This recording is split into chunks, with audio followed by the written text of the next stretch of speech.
ഈശോ അനുഗ്രഹിക്കപ്പെട്ടവനാകുന്നു.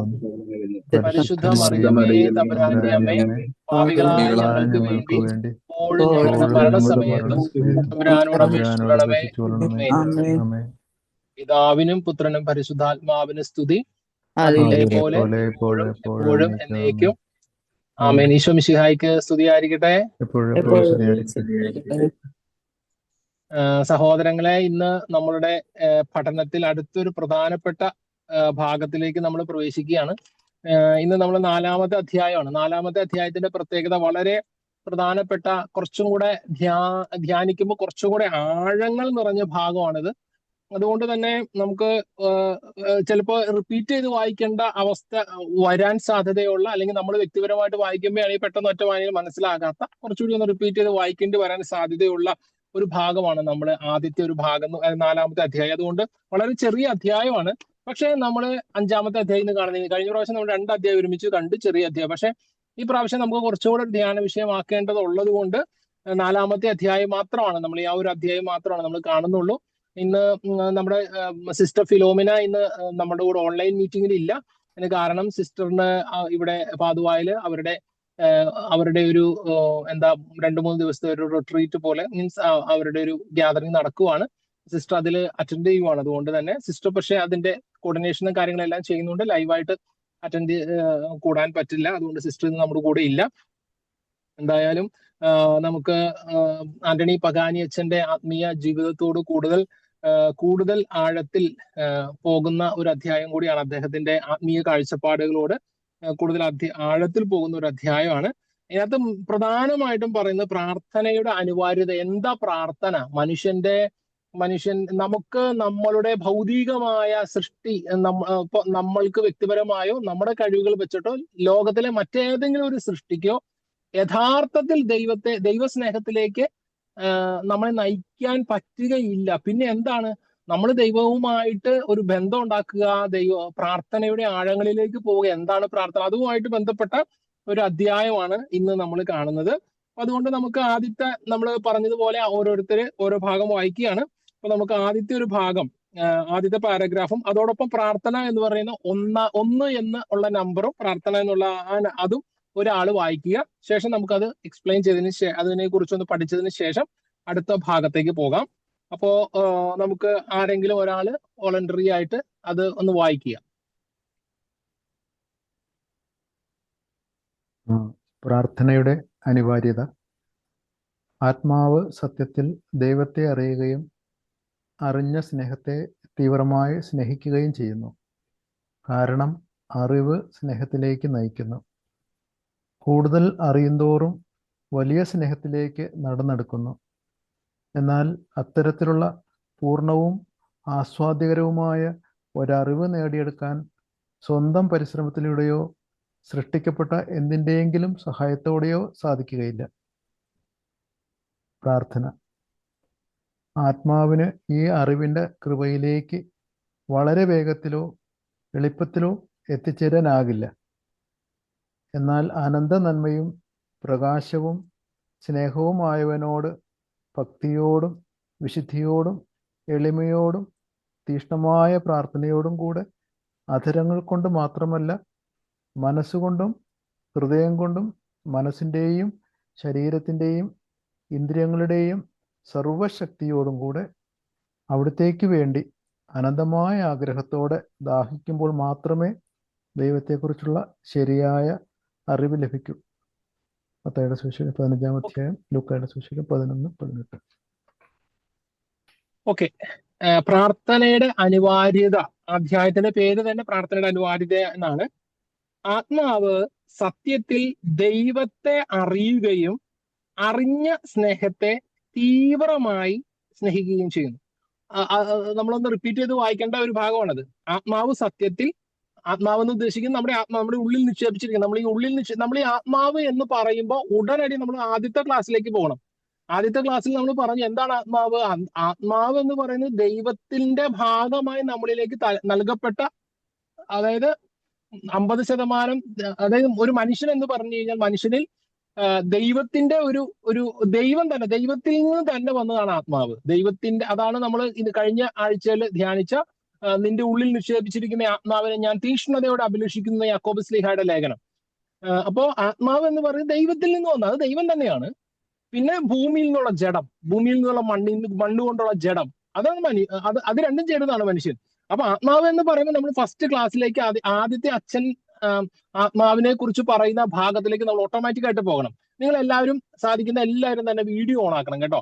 നിങ്ങൾ, കാരണം എന്താണെന്ന് വെച്ച് കഴിഞ്ഞാൽ നമ്മളെല്ലാവരും ഇതിനകത്ത് ഉണ്ട്, നമ്മൾ ക്ലാസ്സിലുണ്ട് എന്നും കൂടെ നമുക്കൊന്ന് മനസ്സിലാക്കാൻ കൂടെ വേണ്ടിയിട്ടാണ് എല്ലാവരും തന്നെ ഒന്ന് വീഡിയോ ഒക്കെ ഉണ്ട്. നമ്മൾ പരസ്പരം കാണും. നമ്മൾ ഇതൊരു കൂട്ടായ്മ ആയതുകൊണ്ട് നമ്മളെല്ലാവരും വീഡിയോ ഒക്കെ ഓൺ ആക്കി ഇരിക്കുന്നതാണ് ഏറ്റവും നല്ലത്. ഓക്കെ. അപ്പൊ ആത്മാവ് എന്ന് പറയുമ്പോൾ എപ്പോഴും നമ്മൾ ആദ്യം നോക്കേണ്ടത് നമ്മളെങ്ങോട്ടാണ്, നമ്മള് അച്ഛന്റെ ആദ്യ ക്ലാസ്സിൽ പറയുന്ന ആത്മാവിനെ കുറിച്ച്, അച്ഛന്റെ ആദ്യ ക്ലാസ്സിൽ പറയുന്ന ആ ഒരു ഇതിന്റെ അകത്തേക്ക് നമ്മൾ ആത്മാവെന്ന് പോകണം. ആത്മാവ് സത്യത്തിൽ ദൈവത്തെ അറിയുകയും അറിഞ്ഞ സ്നേഹത്തെ തീവ്രമായി സ്നേഹിക്കുകയും ചെയ്യുന്നു. അപ്പൊ ആത്മാവിന്റെ പ്രത്യേകത നോക്കിക്കേ. നമ്മുടെ ഉള്ളിലുള്ള ആത്മാവിന് ദൈവത്തെ അറിയാം, കാരണം അത് ദൈവത്തിന്റെ ഭാഗമാണ്. അപ്പൊ ആത്മാവ് സത്യത്തിൽ ദൈവത്തെ അറിയുകയും അറിഞ്ഞ സ്നേഹത്തെ തീവ്രമായി സ്നേഹിക്കുകയും ചെയ്യുന്നു. കാരണം അറിവ് സ്നേഹത്തിലേക്ക് നയിക്കുന്നു. കൂടുതൽ അറിയുന്തോറും വലിയ സ്നേഹത്തിലേക്ക് നടക്കുന്നു. അപ്പൊ എപ്പോഴാണ് നമുക്ക് ഒരാളെ സ്നേഹിക്കാൻ പറ്റുക? സ്നേഹിക്കാൻ പറ്റുന്ന അറിയുന്നത് വഴിയാണ്. ഇപ്പൊ അതുകൊണ്ടാണ് ഈശോ പറഞ്ഞത്, സത്യം നിങ്ങൾ അറിയുമ്പോൾ സത്യം നിങ്ങൾ സ്വതന്ത്രരാക്കും. നിങ്ങൾ അറിയണം, സത്യം എന്നത് എന്താണെന്ന് നിങ്ങൾ അറിയണം എന്നാണ് പറഞ്ഞത്. അപ്പൊ അറിവ് സ്നേഹത്തിലേക്ക് നയിക്കും. ഇപ്പൊ നമ്മളിപ്പോ ഒരു വിവാഹാലോചന നടക്കുന്നു. ഒരു വിവാഹാലോചന നടക്കുമ്പോ ഒരു സ്ത്രീക്ക് ഒരു പുരുഷനെ ഇഷ്ടപ്പെടുന്ന എപ്പോഴാണ്? അവനെ കൂടുതൽ അറിയുമ്പോഴാണ്. റോട്ടിൽ കൂടെ പോണ ഒരാളെ കണ്ടിട്ട് അതൊരു ഫസ്ട്രാക്ഷൻ ആണ്, അല്ലെങ്കിൽ കാമാസക്തി എന്നൊക്കെ വേണമെങ്കിൽ പറയാം. അതല്ല, ചില ആളുകളെ കണ്ടിട്ടില്ലേ, അംഗവൈകല്യം ഉണ്ട്, മുഖത്ത് സൗന്ദര്യമൊന്നുമില്ല, പൊള്ളലേറ്റതിട്ടുണ്ട്. അല്ലെങ്കിൽ എനിക്കറിയാവുന്ന ഒരു സഹോദരൻ ഉണ്ട്. ആ സഹോദരൻ +2 പഠിക്കുന്ന സമയത്ത് അവന്റെ കൂടെ പഠിച്ചിരുന്ന ഒരു പെൺകുട്ടി. ആ പെൺകുട്ടിയുടെ പ്രത്യേകത, അവള് സുന്ദരിയൊക്കെ ആയിരുന്നിരിക്കാം. അപ്പൊ അന്ന് അവളോട് ഒരു സ്നേഹവും ഇഷ്ടമൊക്കെ തോന്നിയിരുന്നു. അപ്പൊ അവൻ എന്ത് ചെയ്തു? അവൻ ആ കുട്ടിയോട് അന്ന് പ്രപ്പോസ് ചെയ്തിട്ടുണ്ട്. ജസ്റ്റ് അപ്പൊ അവള് അത് നിരസിച്ചു. പിന്നീട് അവര് തമ്മിൽ യാതൊരു ബന്ധവും ഇല്ല. അവനെ അങ്ങനെ പ്രപ്പോസ് ചെയ്തു, പക്ഷെ അവൾ അത് വേണ്ടാന്ന് പറഞ്ഞ് നിരസിച്ചു. അതോടുകൂടി അതങ്ങ് കഴിഞ്ഞു. പിന്നീട് അവര് +2 കഴിഞ്ഞു. ഇവൻ ഡിഗ്രി പഠിച്ചു, ഡിഗ്രി എഞ്ചിനീയറിംഗ് എന്തോ പഠിച്ചു. അവളും പഠിച്ചു. ഇവൻ വിദേശത്ത് പോയി, അവളുടെ ജീവിതമായിട്ട് മുന്നോട്ട് പോയി. അങ്ങനെ കുറെ വർഷങ്ങൾക്ക് ശേഷം, അതായത് ഒരു 8-10 വർഷങ്ങൾക്ക് ശേഷം, എത്ര വർഷം കൃത്യം ഓർക്കുന്നില്ല, എന്തായാലും കുറച്ച് വർഷങ്ങൾക്ക് ശേഷം പഠനം എല്ലാം കഴിഞ്ഞ് പിന്നീട് ഇവര് തമ്മിൽ കണ്ടിട്ടില്ല, കേട്ടിട്ടില്ല. പിന്നീട് എപ്പോഴോ ഇവൻ നാട്ടിൽ വന്നപ്പോഴോ, വിദേശത്തായിരുന്ന ഇദ്ദേഹം നാട്ടിൽ വന്നപ്പോ ഇവൻ അറിഞ്ഞു ഇന്ന ആൾക്ക് ബ്ലഡ് ക്യാൻസർ ആണ് ആ പെൺകുട്ടിക്ക്. അതായത് ഇവൻ അന്ന് പ്രപ്പോസ് ചെയ്ത പെൺകുട്ടി. അപ്പൊ പിന്നീട് അവളെ കുറിച്ച് അങ്ങനെ ചിന്തിച്ചിട്ടില്ല. അന്ന് അങ്ങനെ കുട്ടിത്തരത്തിന്റെ ഇതിൽ ബ്ലഡ് ക്യാൻസർ അങ്ങനെ പ്രപ്പോസ് ചെയ്തതാണ്. പക്ഷെ പിന്നീട് അവൻ അറിഞ്ഞു അവൾക്ക് ബ്ലഡ് ക്യാൻസർ ആണെന്ന് അറിഞ്ഞപ്പോ ഇവൻ കാണാൻ വേണ്ടിയിട്ട് ഹോസ്പിറ്റലിൽ അഡ്മിറ്റായി മരണാസന്നയായി കിടക്കുന്നു. വെറുതെ കാണാൻ പോയതാണ്. കാണാൻ ചെന്നപ്പോഴാണ് അവന് മനസ്സിലായത് അവരെ സഹായിക്കാൻ ആരും ഇല്ല. അതായത് ഹോസ്പിറ്റലിലെ കാര്യങ്ങള് ഇത് എല്ലാം ഉണ്ട്, സാമ്പത്തിക ഞെരുക്കമുണ്ട്, അവരെ സഹായിക്കാൻ ആരുമില്ല. ഇവളാണെങ്കിൽ മരണാസന്നയായി കിടക്കുന്നു. അപ്പൊ ഇവൻ കൂടെ അവരെ പോയി സഹായിക്കുകയും കാര്യങ്ങളൊക്കെ ചെയ്യാൻ തുടങ്ങി. പിന്നീട് അവന്റെ ഉള്ളിൽ എങ്ങനെയോ ഒരു സ്നേഹം അവളുമായിട്ട് ജനിച്ചു. ഞാൻ ഇവളുടെ കൂടെ, അവള് മരിക്കുന്നത് വരെ അവൾക്ക് സന്തോഷം കൊടുത്തുകൊണ്ട് അവള് മരിക്കട്ടെ എന്നുള്ള ഒരു കോൺസെപ്റ്റ്. അപ്പൊ അല്ലാതെ പോയി കാണുന്നതും പോകുന്നതും ഒക്കെ നല്ലതല്ലല്ലോ എന്ന് കരുതി ഇവൻ അവളോട് പറഞ്ഞു, ഈ ഒരു അവസ്ഥയിൽ ഞാൻ നിന്നെ സ്വീകരിക്കാൻ തയ്യാറാണ്. വീട്ടുകാര് ആദ്യം എതിർത്തു, എല്ലാവരും എതിർത്തു. പക്ഷെ എങ്ങനെയോ ആ രോഗാവസ്ഥയിൽ ആ ചെറുപ്പക്കാരൻ ആ പെൺകുട്ടിയെ കല്യാണം കഴിച്ചു. ഇന്ന് അവരുടെ മൂത്ത കുട്ടി 10ാം ക്ലാസ് +1 ഒക്കെയാണ് പഠിക്കുന്നതെന്നാണ് ഞാൻ മനസ്സിലാക്കുന്നത്. അവന്റെ പരിചരണവും സ്നേഹവും യഥാർത്ഥത്തിലുള്ള ഒരു കെയറിങ്ങും കാരണം അവൾക്ക് രോഗസൗഖ്യം കിട്ടി. പിന്നീടും അതിനുശേഷവും പിന്നീട് ഇപ്പോ ഈ അടുത്ത കാലത്ത് അവൾക്ക് വീണ്ടും അവൾ രോഗിയായി എന്ന് കേട്ടു. അവൻ എന്നോട് പറഞ്ഞു പ്രാർത്ഥിക്കണം എന്നൊക്കെ പറഞ്ഞു. പക്ഷെ പിന്നീടും അവൾ അതിൽ നിന്ന് ഓവർകം ചെയ്തു. അതിന് കാരണം എന്താ? യഥാർത്ഥത്തിൽ അത് റോട്ടിൽ കൂടെ പോയപ്പോ കണ്ടത് ഒരു ഫസ്ട്രാക്ഷൻ അല്ല. ആ വ്യക്തിയെ കൂടുതൽ അറിഞ്ഞപ്പോ, ആ വ്യക്തിയെ കുറിച്ച് കൂടുതൽ മനസ്സിലാക്കിയപ്പോ ആ ഒരു സ്നേഹം, യഥാർത്ഥ സ്നേഹം ഡെവലപ്പ് ചെയ്തു. അപ്പൊ ഇവിടെയും അപകാനിച്ചും പറഞ്ഞത് അങ്ങനെയാണ്. കാരണം യഥാർത്ഥത്തിലുള്ള അറിവ് സ്നേഹത്തിലേക്ക് നയിക്കുന്നു. കൂടുതൽ അറിയുന്തോറും വലിയ സ്നേഹത്തിലേക്ക് നടക്കുന്നു. എന്നാൽ അത്തരത്തിലുള്ള പൂർണ്ണവും ആസ്വാദികരവുമായ ഒരു അറിവ് നേടേണ്ടതിന് സ്വന്തം പരിശ്രമത്തിൽ അറിവ് നേടിയെടുക്കുക. അതായത് ദൈവത്തെക്കുറിച്ച് കൂടുതൽ അറിയാൻ, ദൈവത്തെ യഥാർത്ഥത്തിൽ മനസ്സിലാക്കാൻ, എന്താ ദൈവം, ദൈവത്തെ എന്ന് നമുക്ക് സ്നേഹിക്കാൻ, ഇതിന് ഈ അറിവ് നേടാൻ സ്വന്തം പരിശ്രമത്തിലൂടെയോ നമുക്ക് അധ്വാനിച്ച് നമ്മൾ വിചാരിക്കും നമ്മൾ ദൈവത്തെ അങ്ങ് പെട്ടെന്ന് മനസ്സിലാക്കും. തെറ്റ്. നമുക്ക് ഒരിക്കലും ദൈവത്തെ മനസ്സിലാക്കാൻ പറ്റില്ല. ഇനി ഈ സൃഷ്ടപ്രപഞ്ചത്തിലെ എന്തിന്റെയെങ്കിലും സഹായം, ഇപ്പൊ നിങ്ങളെ ദൈവസ്നേഹത്തിലേക്ക് നയിക്കാൻ എനിക്ക് ഒന്നും ചെയ്യാൻ പറ്റില്ല. എനിക്ക് കുറച്ച് കാര്യങ്ങളൊക്കെ പറഞ്ഞു, അതാ അച്ഛന് ഈ പുസ്തകത്തിലുള്ള ചെയ്യുന്നത്, അതിനു വേണ്ടിയിട്ടുള്ള കുറച്ച് കാര്യങ്ങളൊക്കെ പറഞ്ഞു തരാൻ സാധിക്കും. പക്ഷേ അത് യഥാർത്ഥത്തിൽ മനസ്സിലാക്കാൻ എന്ത് ചെയ്യണം? നിങ്ങൾ അധ്വാനിക്കണം. അത് സഹായിക്കാൻ സൃഷ്ടപ്രപഞ്ചത്തിന് എന്തിന്റെയെങ്കിലും സഹായത്തിനോ സാധിക്കില്ല. നിനക്ക് തന്നെ പറ്റില്ല, മറ്റൊരാൾക്ക് അതിനെ സഹായിക്കാൻ പറ്റില്ല. പിന്നെ നീ എന്ത് ചെയ്യണം? അവിടെയാണ് പ്രാർത്ഥനയുടെ പ്രാധാന്യത്തെ കുറിച്ച് അച്ഛൻ പറയുന്നേ. പ്രാർത്ഥന എന്താണ്? പ്രാർത്ഥന ആത്മാവിന് ഈ അറിവിന്റെ കൃപയിലേക്ക് വളരെ വേഗത്തിലോ എളുപ്പത്തിലോ എത്തിച്ചേരാനാകില്ല. ഈ ജ്ഞാനം, ഈ അറിവ്, ദൈവത്തെക്കുറിച്ചുള്ള യഥാർത്ഥ അറിവ് ആത്മാവിന് വളരെ എളുപ്പത്തിലോ അല്ലെങ്കിൽ വളരെ ഈസി ആയിട്ടോ വേഗത്തിലോ എളുപ്പത്തിൽ എത്തിച്ചേരാനാകില്ല. എന്നാൽ അനന്ത നന്മയും പ്രകാശവും സ്നേഹവുമായവനോട്, അനന്ത നന്മ, അപ്പൊ ദൈവത്തിന്റെ പ്രത്യേകത അനന്ത നന്മയാണ്, പ്രകാശമാണ്, സ്നേഹമാണ്. ഭക്തിയോടും, ശ്രദ്ധിക്കണേ, ഭക്തിയോടും വിശുദ്ധിയോടും, വിശുദ്ധി ഇമ്പോർട്ടന്റ് ആണ്. ഭക്തി വേണം, പിന്നെ വിശുദ്ധി. വിശുദ്ധി എന്ന് പറയുന്നത് നമ്മളുടെ വ്യക്തിപരമായ പാപങ്ങളില്ലാത്ത അവസ്ഥയെ വിളിക്കുന്ന പേരാണ്.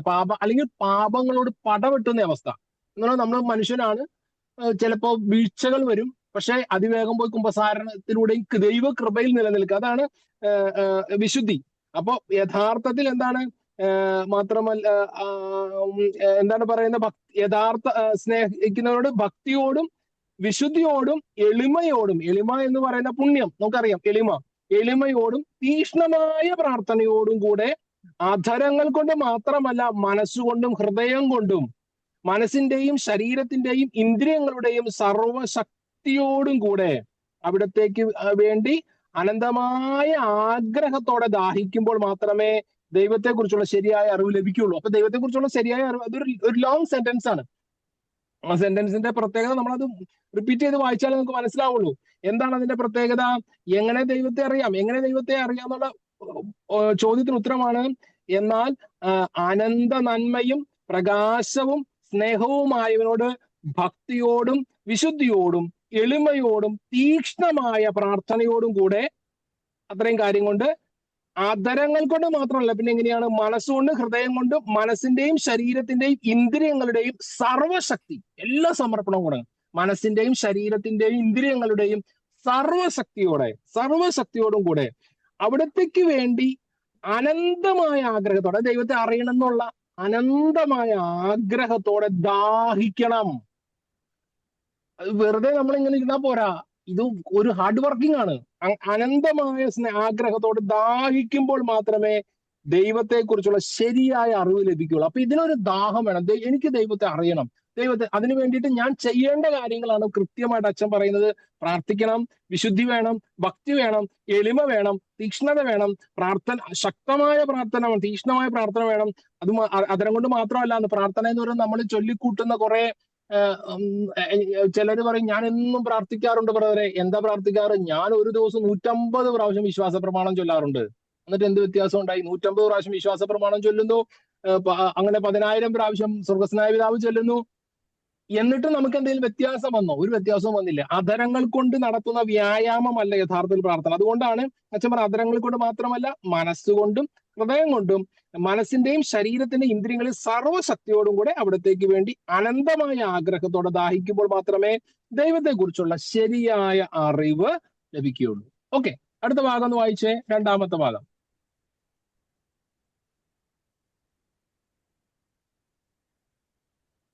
ക്രിസ്തുവിന്റെ ജീവിതത്തെ കുറിച്ചുള്ള വിചിന്തനവും അനുകരണവും, അതാണ് നമ്മൾ വായിക്കുന്നത്.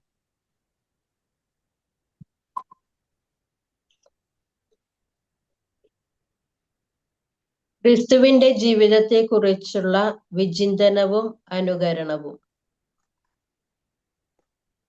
ദൈവത്തെക്കുറിച്ചുള്ള ശരിയായ ആസ്വാദ്യകരമായ അറിവിലേക്ക് വേഗത്തിലും എളുപ്പത്തിലും എത്തുന്നതിന് നമ്മുടെ രക്ഷകനായ യേശുവിന്റെ ഏറ്റവും പരിശുദ്ധമായ രക്തത്താൽ പ്രകാശിതമാക്കപ്പെട്ടതും അലങ്കരിക്കപ്പെട്ടതുമായ ജീവന്റെ പുസ്തകത്തിൽ നിന്ന്, അതായത് യേശുവിന്റെ പീഡാസഹനത്തിലും ജീവിതത്തിലും നിന്ന് സ്നേഹത്തിന്റെ കണ്ണുകൾ കൊണ്ട് ആത്മാവ് പ്രാർത്ഥനയിൽ വളരെ നന്നായി വായിക്കുകയും പഠിക്കുകയും വേണം. നിത്യപിതാവ് ഈ പുസ്തകത്തിൽ പരിശുദ്ധവും പൂർണവുമായ സ്നേഹത്തിലൂടെ അവിടുത്തെ അറിവിലേക്ക് എത്തിച്ചേരുന്നതിനുള്ള മാർഗവും രീതിയും നമുക്ക് കാണിച്ചു തരുന്നു. നമുക്ക് അത് മാത്രം ഒന്ന് ധ്യാനിച്ച്, ഒരു മിനിറ്റ് സിസ്റ്ററെ, നമുക്ക് അത് മാത്രം ഒന്ന് ചിന്തിച്ചിട്ട് അടുത്ത പാരഗ്രാഫിലേക്ക് പോകാം. ദൈവത്തെ കുറിച്ചുള്ള ശരിയായ ആസ്വാദ്യകരമായ അറിവിലേക്ക് വേഗത്തിലും എളുപ്പത്തിലും എത്തുന്നതിന്, ഇപ്പൊ ഒരു എളുപ്പവഴി പറയാണ്, ദൈവത്തെ കുറിച്ചുള്ള ശരിയായ ആസ്വാദ്യകരമായ അറിവിലേക്ക് വേഗത്തിലും എളുപ്പത്തിലും എത്തുന്നതിന് നമ്മുടെ രക്ഷകനായ യേശുവിന്റെ ഏറ്റവും പരിശുദ്ധമായ രക്തത്താൽ, നമ്മൾ കഴിഞ്ഞ ആഴ്ചയിൽ പറഞ്ഞു, യേശുവിന്റെ പരിശുദ്ധമായ രക്തത്താൽ പ്രകാശിതമാക്കപ്പെട്ടതും അലങ്കരിക്കപ്പെട്ടതുമായ ജീവന്റെ പുസ്തകത്തിൽ നിന്ന്. അതൊന്ന് നമ്മൾ ശ്രദ്ധിച്ചു വായിക്കണേ. എന്താണ് അതിന്റെ അർത്ഥം? ദൈവത്തെക്കുറിച്ചുള്ള ശരിയായ ആസ്വാദ്യകരമായ അറിവിലേക്ക് വേഗത്തിലും എളുപ്പത്തിലും എത്തുന്നതിന് നമ്മുടെ രക്ഷകനായ യേശുവിന്റെ ഏറ്റവും പരിശുദ്ധമായ രക്തത്താൽ പ്രകാശിക്കപ്പെട്ടതും അലങ്കരിക്കപ്പെട്ടതുമായ ജീവന്റെ പുസ്തകം. അപ്പൊ അതിന്റെ പോയിന്റ് എന്താ? ജീവന്റെ പുസ്തകം പ്രകാശിക്കപ്പെട്ടതും അലങ്കരിക്കപ്പെട്ടതും എങ്ങനെയാണ്? നമ്മുടെ രക്ഷകനായ യേശുവിന്റെ ഏറ്റവും പരിശുദ്ധമായ രക്തം കൊണ്ടാണ് ജീവന്റെ പുസ്തകം പ്രകാശിക്കപ്പെട്ടതും അല്ലെങ്കിൽ അത് അലങ്കരിക്കപ്പെട്ടതും. അപ്പൊ ഇത് പറയുന്നത് എന്താ? രക്ഷകനായ യേശുവിന്റെ പരിശുദ്ധമായ രക്തത്താൽ പ്രകാശിക്കപ്പെട്ടതും അലങ്കരിക്കപ്പെട്ടതുമായ ജീവന്റെ പുസ്തകത്തിൽ നിന്ന് അതായത് യേശുവിന്റെ പീഡാസഹനത്തിലും ജീവിതത്തിലും നിന്ന് സ്നേഹത്തിന്റെ കണ്ണുകൾ കൊണ്ട് ആത്മാവ് പ്രാർത്ഥനയിൽ വളരെ നന്നായി വായിക്കുകയും പഠിക്കുകയും വേണം. എന്ന് പറഞ്ഞു കഴിഞ്ഞാൽ പുസ്തകത്തിൽ നിന്ന് വായിക്കണം എന്ന്, അതിന്റെ അർത്ഥം ശരിക്കും ജീവന്റെ പുസ്തകത്തിൽ നിന്ന് നമ്മൾ വായിക്കുകയും പഠിക്കുകയും വേണം. അപ്പൊ ദൈവത്തെ അറിയാനുള്ള ഏറ്റവും എളുപ്പമുള്ള വഴി എന്താ? ജീവന്റെ പുസ്തകത്തിൽ നിന്നുള്ള അറിവ്, ജീവന്റെ പുസ്തകത്തിൽ നമ്മൾ വായിക്കണം. അപ്പൊ ജീവന്റെ പുസ്തകത്തിന്റെ പ്രത്യേകതയാണ് പറയുന്നത്, യേശുവിന്റെ രക്തത്താൽ പ്രകാശിക്കപ്പെട്ടതാണ്, അലങ്കരിക്കപ്പെട്ടതാണ്. ഇനി അതിനെ കുറച്ചുകൂടി ഷോർട്ടായിട്ട് അച്ഛൻ പിന്നീട് അവതരിപ്പിക്കുകയാണ്. എന്ന് പറഞ്ഞാൽ എന്താണ്? എന്ന് പറഞ്ഞാൽ യേശുവിന്റെ പീഡാസഹനത്തിലും ജീവിതത്തിൽ നിന്ന് സ്നേഹത്തിന്റെ, അതായത് എന്താ ജീവന്റെ പുസ്തകം പഠിക്കുക എന്ന് പറഞ്ഞാൽ? യേശുവിന്റെ പീഡാസഹനത്തെയും ജീവിതത്തെയും പഠിക്കുക. അതാണ് ജീവന്റെ പുസ്തകത്തെ പഠിക്കുക എന്ന് പറഞ്ഞാൽ. യേശുവിന്റെ ജീവിതത്തെ പഠിക്കുക. യേശുവിന്റെ ജീവിതം എന്തായിരുന്നു? ഈ ഭൂമിയിലുള്ള യേശുവിന്റെ ജീവിതം, ജനനം മുതൽ 30 വയസ്സ് വരെയുള്ള അല്ലെങ്കിൽ 33 വയസ്സ് വരെയുള്ള ജീവിതം പഠിക്കുക. 30 വയസ്സ് വരെ രഹസ്യ ജീവിതം, ജ്ഞാനത്തിലും പ്രായത്തിലും ദൈവത്തിന്റെയും മനുഷ്യരുടെയും പ്രീതിയിൽ, ദൈവത്തിനും മനുഷ്യർക്കും പ്രിയമുള്ളവനാണ്. അത് എന്ന് പറഞ്ഞു കഴിഞ്ഞാൽ അതിന്റെ അർത്ഥം പ്രത്യേകം ശ്രദ്ധിക്കണം. നമ്മൾ ഒറ്റ വാക്കിൽ ദൈവത്തിന്റെയും മനുഷ്യരുടെയും പ്രീതിയിൽ നമ്മൾ വളരെ നിഷ്പ്രയാസം കുട്ടികളെ പഠിപ്പിക്കാറുണ്ട്, പറയാറുണ്ട്. എന്താ ദൈവത്തിന്റെ പ്രീതി? ദൈവത്തിന്റെ പ്രീതി കിട്ടണമെങ്കിൽ 100%, 99 അല്ല 100% ദൈവത്തിന്റെ കൽപ്പന പാലിക്കണം. 100% ദൈവത്തിന്റെ കൽപ്പന പാലിക്കണം. അതാണ് ദൈവത്തിന്റെ പ്രീതി. 100% ദൈവത്തിന്റെ കൽപ്പന പാലിക്കലാണ് യേശു ചെയ്ത ഒന്നാമത്തെ കാര്യം, ദൈവത്തിന്റെ പ്രീതിയിൽ. ഇനി രണ്ടാമത് മനുഷ്യന്റെ പ്രീതിയിൽ. മനുഷ്യന്റെ പ്രീതിയിൽ എന്താ? 100% ദൈവം യഥാർത്ഥത്തിൽ നമ്മളിൽ നിന്ന് ആഗ്രഹിക്കുന്ന സ്നേഹം, മനുഷ്യനോടുള്ള സ്നേഹം, ആ സ്നേഹം യേശു ക്രിസ്തു പാലിച്ചിരുന്നു എന്നതിന്റെ ഏറ്റവും വലിയ തെളിവ് കൂടിയാണ് പിന്നീട് അങ്ങോട്ടേക്ക് നമ്മൾ പോകുമ്പോൾ ഈശോ പറയുന്ന കുറെ കാര്യങ്ങൾ.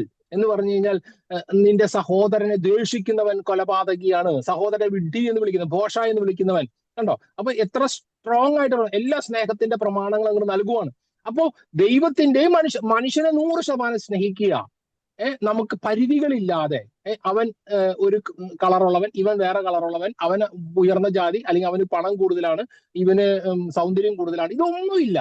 എല്ലാവരും ചേർത്ത് പിടിക്കുന്ന. അപ്പൊ യേശുവിന്റെ പ്രത്യേകത 100% ദൈവ കൽപ്പനകളിൽ വെള്ളം ചേർക്കാതെ, മായം ചേർക്കാതെ ദൈവത്തെ സ്നേഹിച്ചു. അതുകൊണ്ടാണ് ദൈവത്തിന്റെ പ്രീതി. അങ്ങനെയുള്ളവർക്കാണ് ദൈവത്തിന്റെ പ്രീതി കിട്ടുന്നത്. പിന്നെ മനുഷ്യന്റെ പ്രീതി. ഇപ്പൊ രണ്ട് കാര്യം. അപ്പൊ നമ്മൾ യേശുവിന്റെ ജീവിതത്തെ പഠിക്കണമെങ്കിൽ ആദ്യം ഇത് പഠിക്കണം. യേശു എങ്ങനെയാ 30 വയസ്സ് വരെ ജീവിച്ചത്? ദൈവത്തിന്റെയും മനുഷ്യരുടെയും പ്രീതി.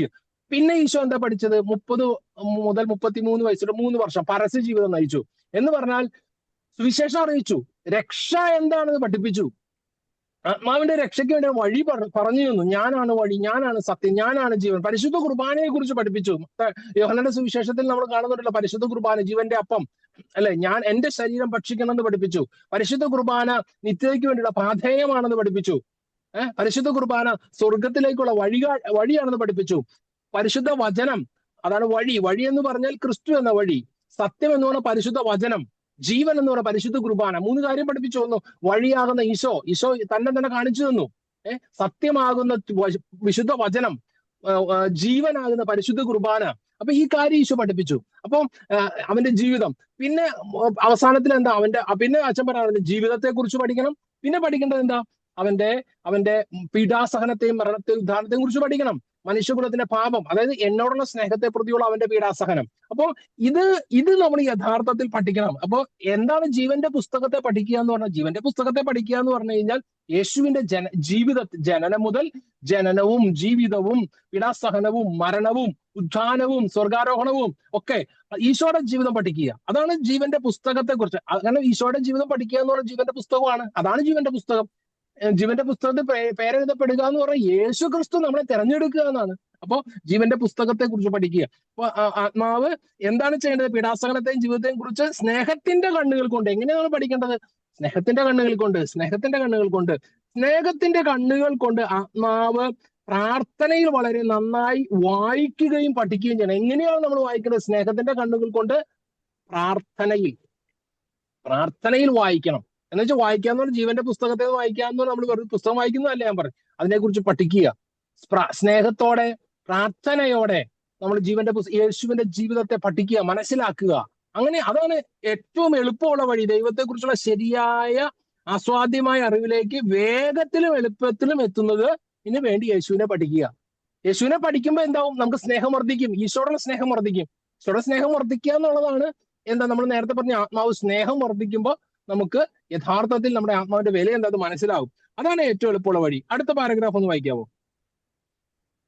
അതിനാൽ ദൈവകൃപയുടെ ഈ വെളിച്ചത്തിനായി നാം യഥാർത്ഥത്തിൽ ആഗ്രഹിക്കുന്നുവെങ്കിൽ, ദൈവിക പുണ്യങ്ങളുടെ വഴിയിലൂടെ സുരക്ഷിതമായി നടക്കാൻ ആഗ്രഹിക്കുന്നെങ്കിൽ, ദൈവസ്നേഹത്തിൽ അവിടത്തെ കുറിച്ചുള്ള അറിവിൽ പൂർണ്ണത പ്രാപിക്കുവാൻ ആഗ്രഹിക്കുന്നുവെങ്കിൽ, നമ്മുടെ ഹൃദയത്തെ വ്യർത്ഥവും ഉപയോഗശൂന്യവുമായ കാര്യങ്ങളിൽ നിന്ന് അകറ്റി നമ്മുടെ ദുഷിച്ച വികാരങ്ങളിൽ നിന്നും പ്രലോഭനങ്ങളിൽ നിന്നും മാറി ദിവ്യഗുരുവിന്റെ പ്രബോധനത്തിന്റെയും അധികാരത്തിന്റെയും സിംഹാസനമായ കുരിശിലേക്ക് പോകണം. ദൈവവചനത്തിലൂടെ അവിടുത്തെ സ്നേഹത്തിന്റെ വഴിയിൽ നിന്നും ജീവിത മാതൃകയിൽ നിന്നും നാം പഠിക്കണം. ഓക്കെ, ഇവിടെ നോക്കിക്കേ. അതിനാൽ ദൈവകൃപയുടെ ഈ വെളിച്ചത്തിനായി, അപ്പൊ നമ്മളിപ്പോ അച്ഛൻ പറയുവാണ്, അതിനു മുമ്പ് നമ്മൾ കേട്ട ദൈവകൃപയുടെ ഈ വെളിച്ചത്തിനായി നാം യഥാർത്ഥത്തിൽ ആഗ്രഹിക്കുന്നുണ്ടെങ്കിൽ, കുറെ ഉണ്ടെങ്കിൽ ഒരു 3 അച്ഛൻ ചോദിക്കുന്നുണ്ട്. ദൈവകൃപയുടെ ഈ വെളിച്ചം നമ്മളിൽ നിറയാൻ നമ്മൾ ആഗ്രഹിക്കുന്നുണ്ടെങ്കിൽ, ദൈവിക പുണ്യങ്ങളുടെ വഴിയെ സുരക്ഷിതമായി നടക്കാൻ നീ ആഗ്രഹിക്കുന്നുണ്ടെങ്കിൽ, ഒന്ന് അറിയാൻ ആഗ്രഹിക്കുന്നുണ്ടെങ്കിൽ, ദൈവ കൃപയുടെ ഈ വെളിച്ചത്തെ കുറിച്ച് നാം യഥാർത്ഥത്തിൽ അറിയാൻ ആഗ്രഹിക്കുന്നുണ്ടെങ്കിൽ, യഥാർത്ഥ അർത്ഥത്തിൽ ആഗ്രഹിക്കുന്നുണ്ടെങ്കിൽ, ദൈവിക പുണ്യങ്ങൾ, അടുത്തതാണ് പുണ്യങ്ങളുടെ വഴിയിൽ സുരക്ഷിതമായി നടക്കാൻ ആഗ്രഹിക്കുന്നുണ്ടെങ്കിൽ, ദൈവസ്നേഹത്തിൽ അവിടത്തെ കുറിച്ചുള്ള അറിവിൽ പൂർണ്ണത പ്രാപിക്കാൻ, അടുത്തതാണ് ദൈവസ്നേഹത്തെ കുറിച്ചുള്ള അറിവിൽ ദൈവസ്നേഹത്തിൽ അവിടത്തെ കുറിച്ചുള്ള അറിവിൽ പൂർണ്ണത പ്രാപിക്കാൻ ആഗ്രഹിക്കുന്നുണ്ടെങ്കിൽ എന്താണ് ചെയ്യുന്നത്? നമ്മുടെ ഹൃദയത്തെ വ്യർത്ഥവും ഉപയോഗശൂന്യമായ കാര്യങ്ങൾ അകറ്റണം. അപ്പൊ എന്തൊക്കെയാണ് നിനക്ക് ആഗ്രഹം ഉണ്ടോ എന്ന് അച്ഛൻ ചോദിക്കുന്നത്? 3 കാര്യമാണ് ആഗ്രഹം ഉണ്ടോ എന്ന് ചോദിക്കുന്നത്. ഒന്ന്, ദൈവകൃപയുടെ ഈ വെളിച്ചത്തിൽ നാം യഥാർത്ഥം നടക്കാൻ ആഗ്രഹമുണ്ടോ? അപ്പൊ നമ്മുടെ ഉത്തരം എന്താണ്? എന്നെ കേൾക്കുന്ന നിങ്ങൾ ഓരോരുത്തർക്കും ഇപ്പൊ നിങ്ങൾ മനസ്സിലൊരു ഉത്തരം പറയണം. നിങ്ങൾ ദൈവ കൃപയുടെ വെളിച്ചത്തിൽ യഥാർത്ഥത്തിൽ നടക്കാൻ ആഗ്രഹിക്കുന്നുണ്ടോ? യെസ് എന്നായിരിക്കും എല്ലാവരുടെയും ഉത്തരം. ആഗ്രഹിക്കുന്നുണ്ട്. ദൈവിക പുണ്യങ്ങളുടെ വഴിയിൽ സുരക്ഷിതമായി നടക്കാൻ ആഗ്രഹിക്കുന്നുണ്ടോ? രണ്ടാമത്തെ ചോദ്യമാണ്. ഉണ്ട്, ആഗ്രഹിക്കുന്നുണ്ട്. ദൈവസ്നേഹത്തിൽ അവിടത്തെ കുറിച്ചുള്ള അറിവിൽ പൂർണ്ണത പ്രാപിക്കാൻ, ദൈവസ്നേഹത്തിൽ നിറഞ്ഞുകൊണ്ട് യേശു ക്രിസ്തുവിനെ കുറിച്ച്, ദൈവത്തെ കുറിച്ചുള്ള അറിവിൽ പൂർണ്ണത പ്രാപിക്കാൻ നീ ആഗ്രഹിക്കുന്നുണ്ടോ? ആഗ്രഹിക്കുന്നുണ്ട്. അങ്ങനെയാണെങ്കിൽ എന്താണ് വഴി? അങ്ങനെയാണെങ്കിൽ നമ്മുടെ ഹൃദയത്തെ എന്ത് ചെയ്യണം? അപ്പൊ ഇനിയാണ് നമ്മൾ ചെയ്യേണ്ട കാര്യം അച്ഛൻ പറയണേ. നമ്മുടെ ഹൃദയത്തെ വ്യർത്ഥവും ഉപയോഗശൂന്യവുമായ കാര്യങ്ങളിൽ നിന്ന് മാറ്റണം. എന്റെ പ്രിയ സഹോദരങ്ങളെ, നമ്മുടെ ഹൃദയത്തിലെ എന്തുമാത്രം കാര്യങ്ങൾ ഓരോ സെക്കൻഡിലും കടന്നു പോകണമെന്ന് ചിന്തിച്ചിട്ടുണ്ടോ? നമ്മൾ വെറുതെ ഇരിക്കുന്ന സമയത്ത് എന്തിലാണ് നമ്മുടെ ആനന്ദ വിഷയം? മൈക്കൊക്കെ ഒന്ന് അൺമ്യൂട്ട് ആക്കിക്കേ. എന്തിലാണ് നമ്മുടെ ആനന്ദ വിഷയം? ഓരോരുത്തർക്കും പറയാം. എന്താണ് എന്റെ ആനന്ദത്തിന്റെ വിഷയം? എന്താ എനിക്ക് ഞാനിപ്പോ നിങ്ങളോട് ചോദിക്കുകയാണ്, ഒരു കല്യാണം കഴിഞ്ഞ ഒരു പുതിയ ന്യൂ കപ്പിൾസ്, ഇന്ന് കല്യാണം കഴിഞ്ഞുള്ളൂ അല്ലെങ്കിൽ ഇന്നലെ കല്യാണം കഴിഞ്ഞു, അവരോട് ചോദിക്കുകയാണ്, അല്ല വേണ്ട, കല്യാണം ഉറപ്പിച്ചു വെച്ചേക്കുന്നു, എൻഗേജ്മെന്റ് കഴിഞ്ഞിട്ടില്ല, കല്യാണം ഉറപ്പിച്ചു വെച്ചേക്കുന്ന ഒരു പെൺകുട്ടിയോട് ഞാൻ ചോദിക്കുകയാണ്, മോളെ നിനക്ക് സന്തോഷമാണോ? അപ്പൊ അവള് പറയും yes, I am happy, very happy. അങ്ങനെ എന്താ നിന്റെ സന്തോഷത്തിന്റെ കാരണം? അവള് പറയും ഞാൻ കല്യാണം കഴിക്കാൻ പോവാ, അതാണ് എന്റെ സന്തോഷം, കെട്ടാൻ പോകുന്ന ചെക്കനായിരിക്കാം എന്റെ സന്തോഷത്തിന്റെ കാരണം. ആ ചെക്കനോട് ചോദിച്ചാൽ അവള് പറയും ഞാൻ കല്യാണം കഴിക്കാൻ പോകുന്ന പെണ്ണാണ് എന്റെ ആനന്ദ വിഷയം. ഓക്കെ, കല്യാണം കഴിഞ്ഞ് ആദ്യ രാത്രി കഴിഞ്ഞ് നേരം വെളുത്ത് എഴുന്നേറ്റ് ആദ്യം കണ്ടപ്പോ ഞാൻ അവരോട് ചോദിക്കുകയാണ്, മക്കളെ നിങ്ങൾ സന്തോഷമാണോ? അവർ പറഞ്ഞു അയ്യാ ഞങ്ങള് ഭയങ്കര സന്തോഷമാണ്. എന്താ നിന്റെ ആനന്ദ വിഷയം? എന്റെ ഭാര്യയാണ്, എന്റെ ഭർത്താവാണ് എന്റെ ആനന്ദ വിഷയം. അങ്ങോട്ടും ഇങ്ങോട്ടും പറയും. കുറെ കാലം അങ്ങോട്ട് പോയി. എത്ര കാലം എന്റെ ഭാര്യയാണ് എന്റെ ആനന്ദത്തിന്റെ വിഷയം എന്ന് പറയാൻ പറ്റുന്നുള്ള ഒരു ചോദ്യമാണ്. കുറെ കാലം കഴിഞ്ഞ് ഒരു 8 മാസം 9 മാസം ഒക്കെ ആകുമ്പോഴേക്ക് കൺസീവ് ആയി ഒരു കുട്ടീനെ വയറ്റിലിട്ടുകൊണ്ട് നടക്കുന്ന സമയത്ത് ആ പെങ്കൊച്ചിനോട് ഞാൻ ചോദിക്കുവാണ്, മോളെ നിന്റെ ആനന്ദത്തിന്റെ വിഷയം എന്താ? സന്തോഷമാണോ? അവള് പറയും ഹാപ്പിയാണ്. എന്താ നിന്റെ ആനന്ദ വിഷയം? അവള് പറയും കഴിഞ്ഞ ഒരു 6 മാസം മുമ്പ് അല്ലെങ്കിൽ 1 വർഷം മുമ്പ് അവള് പറഞ്ഞത് എന്നോട് എന്റെ കെട്ടിയോനാണ് എന്റെ ആനന്ദ വിഷയം എന്നാ. പക്ഷെ ഇപ്പൊ അവള് വാക്ക് മാറ്റി. അവള് പറയാൻ പോണത് എന്റെ വയറ്റിൽ കിടക്കുന്ന എന്റെ കുഞ്ഞാണ് എന്റെ ആനന്ദത്തിന്റെ വിഷയം എന്നായിരിക്കും. ഓക്കെ, ആ കുഞ്ഞ് ജനിച്ചു കഴിഞ്ഞാലും അങ്ങനെ പറയും. ഈ കുഞ്ഞ് 15 വയസ്സായെന്ന് വിചാരിക്കട്ടെ, നിങ്ങൾക്ക് 15 വയസ്സുള്ള അല്ലെങ്കിൽ അതിൽ മുതിർന്ന മക്കളുള്ള അപ്പന്മാരും അമ്മമാരൊക്കെ ഉണ്ടാവും എന്ന് വിചാരിക്കുവാണ്. നിങ്ങളോട് ചോദിക്കുവാണ് നിങ്ങളുടെ ആനന്ദത്തിന്റെ വിഷയം എന്താ? നിങ്ങൾ പറയുമോ എന്റെ മോനാണ് എന്റെ ആനന്ദത്തിന്റെ വിഷയം? അതൊക്കെ പണ്ടായിരുന്നു, ജനിച്ചു വീണപ്പോ. ഇപ്പൊ അവനാണ് ഏറ്റവും വലിയ തലവേദന അല്ലെങ്കിൽ അവളാണ് ഏറ്റവും വലിയ തലവേദന എന്നായിരിക്കും നിങ്ങൾ പറയാൻ പോകുന്നത്. ഓക്കെ, അപ്പൊ നമ്മുടെ ആനന്ദത്തിന്റെ വിഷയം എല്ലാം മാറിക്കൊണ്ടിരിക്കുകയാണ്. എത്ര പേർക്ക് പറയാൻ പറ്റും എന്റെ കർത്താവ് ഈശോ മിശിഹായാണ് എന്റെ ആനന്ദത്തിന്റെ വിഷയം എന്ന്? അതാണ് ചോദ്യം. എന്റെ കർത്താവ് ഈശോ മിശിഹായാണ് എന്റെ ആനന്ദത്തിന്റെ വിഷയം, ഞാൻ സന്തോഷിക്കുന്നു. അതെങ്ങനെ വാ കൊണ്ട് പറയാൻ ഭയങ്കര എളുപ്പം. എന്നോട് ചോദിക്കുകയാണെങ്കിൽ പറയും, എന്നോട് സ്വാഭാവികമായിട്ട് ഒരാൾ ചോദിക്കുകയാണ്, ബ്രദറെ എന്താ ആനന്ദത്തിന്റെ വിഷയം, എന്തിനാ സന്തോഷം എന്ന് ചോദിച്ചാൽ ഞാൻ ഉറപ്പായിട്ടും പറയാം എന്റെ ഈശോയാണ് എന്റെ വിഷയം, ആനന്ദത്തിന്റെ വിഷയം എന്ന്. പക്ഷെ ഇടയ്ക്കിടയ്ക്ക് ഞാൻ എന്നോട് തന്നെ ചോദിക്കാറുണ്ട്, അത് ശരിയാണോ? കർത്താവ് തന്നെയാണോ ആനന്ദത്തിന്റെ വിഷയം? ഞാനിങ്ങനെ ഇരുന്ന് ചിന്തിച്ചപ്പോ എനിക്ക് മനസ്സിലായ ഒരു കാര്യം ഉണ്ടല്ലോ, എങ്ങനെ നമ്മുടെ ആനന്ദത്തിന്റെ വിഷയം ആരാണ് എന്താണെന്ന് കണ്ടെത്താം. അതിനൊരു ട്രിക്ക് പറഞ്ഞുതരാം. എന്താ നിന്റെ ആനന്ദത്തിന്റെ വിഷയം എന്ന് നിനക്ക് എങ്ങനെ കണ്ടെത്താം? അതിനൊരു ട്രിക്ക്, നീ വെറുതെ ഇരിക്കുമ്പോ ഒരു പണിയില്ല, അതായത് തിരക്കിലൊന്നുമല്ല എന്ന് പറഞ്ഞാൽ ഇപ്പൊ വേറെ പണിയൊന്നുമില്ല, ഇപ്പൊ ഈ ക്ലാസ് കഴിഞ്ഞു കഴിയുമ്പോ നിങ്ങൾ പിന്നെ കിടക്കാനായിട്ട് ഒരുങ്ങുമ്പോൾ ഒരു കുറച്ച് സമയം വെറുതെ ഇരിക്കുക, ഉറക്കം വരുന്നില്ല, കുറച്ചു നേരം വെറുതെ ഇരിക്കുന്നു. ആ സമയത്ത് വെറുതെ ഇരിക്കുമ്പോൾ വേറെ ഒരു പണിയില്ലാതെ ഇരിക്കുമ്പോൾ നിങ്ങൾ എന്തിനെ കുറിച്ചാണ് ഏറ്റവും കൂടുതൽ ആലോചിക്കുന്നത്, ചിന്തിക്കുന്നത്? അത് ഒരു ദിവസത്തിൽ എത്ര സമയം നിങ്ങൾക്ക് വെറുതെ ഇരിക്കേണ്ട? ആദ്യം നിങ്ങളുടെ മനസ്സിലേക്ക് ഓടി വരുന്ന കാര്യം എന്തിനെ കുറിച്ചാണ് നിങ്ങൾ ചിന്തിക്കുന്നത്? അന്നത്തെ ദിവസം നിങ്ങളുടെ ആനന്ദത്തിന്റെ വിഷയം അതാണ്, അതിനെക്കുറിച്ച് ചിന്തിക്കുന്നതാണ് നിങ്ങൾ. അതുകൊണ്ടാണ് അതിനെക്കുറിച്ച് ചിന്തിച്ചുകൊണ്ട് നടക്കുന്നത്. എത്ര സമയം നമ്മൾ ഒരു ദിവസത്തിൽ കർത്താവിശ്വമിശിഹാണ് എന്റെ ആനന്ദത്തിന്റെ വിഷയം എന്ന് നിങ്ങൾ പലപ്പോഴും പറയും. പക്ഷെ കർത്താവിശ്വമിശിഹായെ കുറിച്ച് ഒരു ദിവസത്തിൽ എത്ര പ്രാവശ്യം നിങ്ങൾ ചിന്തിക്കുന്നുണ്ട്, ഓർക്കുന്നുണ്ട്? ഒരു വിദേശത്തുള്ള കല്യാണം കഴിഞ്ഞു ഉടനെ തന്നെ ആദ്യ രാത്രിയിൽ സഹവസിക്കുന്നതിന് മുമ്പ് ആ പെൺകുട്ടിയെ വീട്ടിലാക്കി. ഇപ്പൊ എക്സാമ്പിൾ പറഞ്ഞാൽ ഒരു പെണ്ണിന്, ഞാൻ പറഞ്ഞില്ലേ നേരത്തെ ആനന്ദത്തിന്റെ വിഷയം എന്താന്ന് ചോദിച്ച പെങ്കൊച്ച്, കല്യാണത്തിന്റെ അന്ന് ഞാൻ ചോദിച്ചു എന്താ നിന്റെ ആനന്ദത്തിന്റെ വിഷയം എന്ന് ചോദിച്ചാൽ അവള് പറഞ്ഞ എന്റെ കെട്ടിയവനാണെന്ന് പറഞ്ഞു. അന്ന് അവര് രാത്രി ഫസ്റ്റ് നൈറ്റിന് മുറിയിലേക്ക് കയറുന്നതിന് മുമ്പ് കല്യാണം കെട്ടി പള്ളിയിൽ നിന്ന് വന്ന് അന്നത്തെ പാർട്ടി കഴിഞ്ഞ് അന്ന് രാത്രി തന്നെ ഫസ്റ്റ് നൈറ്റ് ആഘോഷിക്കാതെ അവന് വിദേശത്തോട്ട് പോകണമെന്ന് വിചാരിക്കും നിങ്ങൾ. അന്നാണ് അവന് പെട്ടെന്ന് വന്ന കല്യാണമാണ്. ഒരു 2-3 മാസത്തിനുള്ളിൽ ഇവളുടെയും കൂടെ വിസ ശരിയാക്കി അവളെയും കൂടെ കൊണ്ടുപോകാൻ വേണ്ടിയിട്ടാണ് ഇവൻ പെട്ടെന്ന് കല്യാണം കഴിച്ചതെന്ന് വിചാരിക്കും. അങ്ങനെയാണെങ്കിൽ അവന്റെ അവൻ ആ ഫസ്റ്റ് നൈറ്റ് ആഘോഷിക്കാതെ ആ പെൺകുട്ടിയിൽ നിന്ന് അവൻ അകന്ന് വിദേശത്തോട്ട് പോയി. അവളുടെ ആനന്ദത്തിന്റെ വിഷയം എന്തായിരിക്കും? അവൾ ഉറപ്പായിട്ടും അവനെ ആയിരിക്കും ചിന്തിച്ചുകൊണ്ട് നടക്കുന്നത് ഫുൾ ടൈം. സദാസമയം അവൾ അവനെ കുറിച്ച് ചിന്തിക്കുള്ളൂ, ദൈവത്തെക്കുറിച്ചോ അപ്പനെക്കുറിച്ചോ അമ്മയെക്കുറിച്ചോ ഒന്നുമല്ല. എന്റെ പ്രിയ സഹോദരങ്ങളെ, ഉത്തമഗീതം എന്ന് പറഞ്ഞാൽ നമ്മൾ അടുത്ത പാരഗ്രാഫ് വായിക്കുമ്പോൾ നമുക്ക് കുറച്ചുകൂടി മനസ്സിലാവും. അടുത്ത പാരഗ്രാഫുകളിലുണ്ട് ഇത്. നമ്മൾ ഈ ഉത്തമഗീതം വായിക്കുമ്പോൾ മനസ്സിലാക്കുന്ന ആത്മാവിന്റെ അവസ്ഥയെ എന്തുകൊണ്ടാണ് സോളമൻ ഒരു കാമുകിയല്ല അവിടെ പറയുന്നത്. ശ്രദ്ധിച്ചോണേ, അവിടെ പറയുന്നത് എന്താണ്? അവിടെ പറയുന്നത് വരനോ കാമുകനോ അങ്ങനെയുള്ള വാക്കല്ല, മണവാളൻ എന്നാണ് പറയുന്നത്. മണവാളനും മണവാട്ടിയും. ആരാ ഈ മണവാളൻ? ആരാ മണവാളൻ? ആരാ മണവാട്ടി?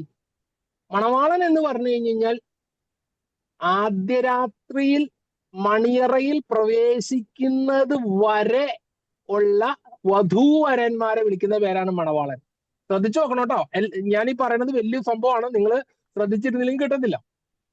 മണവാളൻ ആരാന്ന് കൃത്യം ശ്രദ്ധിച്ചോണം. നമ്മൾ എപ്പോഴും വിശുദ്ധ ഗ്രന്ഥത്തിൽ വിവാഹ വിരുന്നിനെ കുറിച്ച് പറയുമ്പോൾ മണവാളൻ മണവാട്ടി എന്നുള്ള വാക്ക് ഉപയോഗിക്കണം. ഭാര്യ ഭർത്താവ് എന്നുള്ള ഒരു വാക്ക് ഉപയോഗിക്കാറില്ല. കന്യാസ്ത്രീകളെ കുറിച്ച് നമ്മൾ പറയുമ്പോൾ, സിസ്റ്റേഴ്സിനെ കുറിച്ച് പറയുമ്പോൾ നമ്മൾ എന്താ പറയണേ? കർത്താവിന്റെ മണവാട്ടിമാരെന്നാ വിളിക്കുന്നത്. എന്തുകൊണ്ടാണ് മണവാട്ടി? ഭാര്യ എന്ന് വിളിക്കാത്തെ? ഭാര്യയല്ല, മണവാട്ടിയാണ്. മണവാട്ടി എപ്പോഴാണ് മണവാട്ടിയും ഭാര്യയാകുന്നത്? വിവാഹം. നമ്മുടെ ഇവിടെയാണ് ഈ താലികെട്ട് പരിപാടിയൊക്കെ ഉള്ളത്. വിദേശത്തോട്ട് പോകുന്ന താലികെട്ടുമല്ല, ഒരു മോതിരമാറ്റം മാത്രമേ ഉള്ളൂ. വിവാഹ നിശ്ചയം മുതൽ, അതായത് അപ്പൊ മുതൽ ഒരു മണവാളനാണ്, മണവാട്ടിയാണ്. അതായത് വിവാഹ നിശ്ചയം അല്ലെങ്കിൽ വിവാഹം കഴിഞ്ഞു, പക്ഷേ മണിയറയിൽ പ്രവേശിച്ചിട്ടില്ല. മണിയറ നമ്മളെ സംബന്ധിച്ചിടത്തോളം സ്വർഗമാണ്. മണിയറയിൽ പ്രവേശിക്കുന്നത് വരെയുള്ള വ്യക്തിയാണ് മണവാളൻ എന്ന് വിളിക്കുന്നത്, അല്ലെങ്കിൽ മണവാട്ടി എന്ന് വിളിക്കുന്നത്. വരൻ മണിയറയിൽ പ്രവേശിച്ച പിന്നെ മണിയറയിൽ നിന്ന് പുറത്തോട്ട് ഇറങ്ങുന്നത് ഭാര്യയും ഭർത്താവുമാണ്, ഒരിക്കലും മണവാളനും മണവാട്ടിയല്ല. അപ്പൊ മണവാളൻ മണവാട്ടി എന്ന വാക്കുകൊണ്ട് ഉദ്ദേശിക്കുന്നത് മണിയറയിൽ പ്രവേശിക്കുന്നത് വരെയാണ്. മണിയറയിൽ പ്രവേശിച്ചു കഴിഞ്ഞു കഴിഞ്ഞാൽ പിന്നെ ഭാര്യയും ഭർത്താവുമാണ്.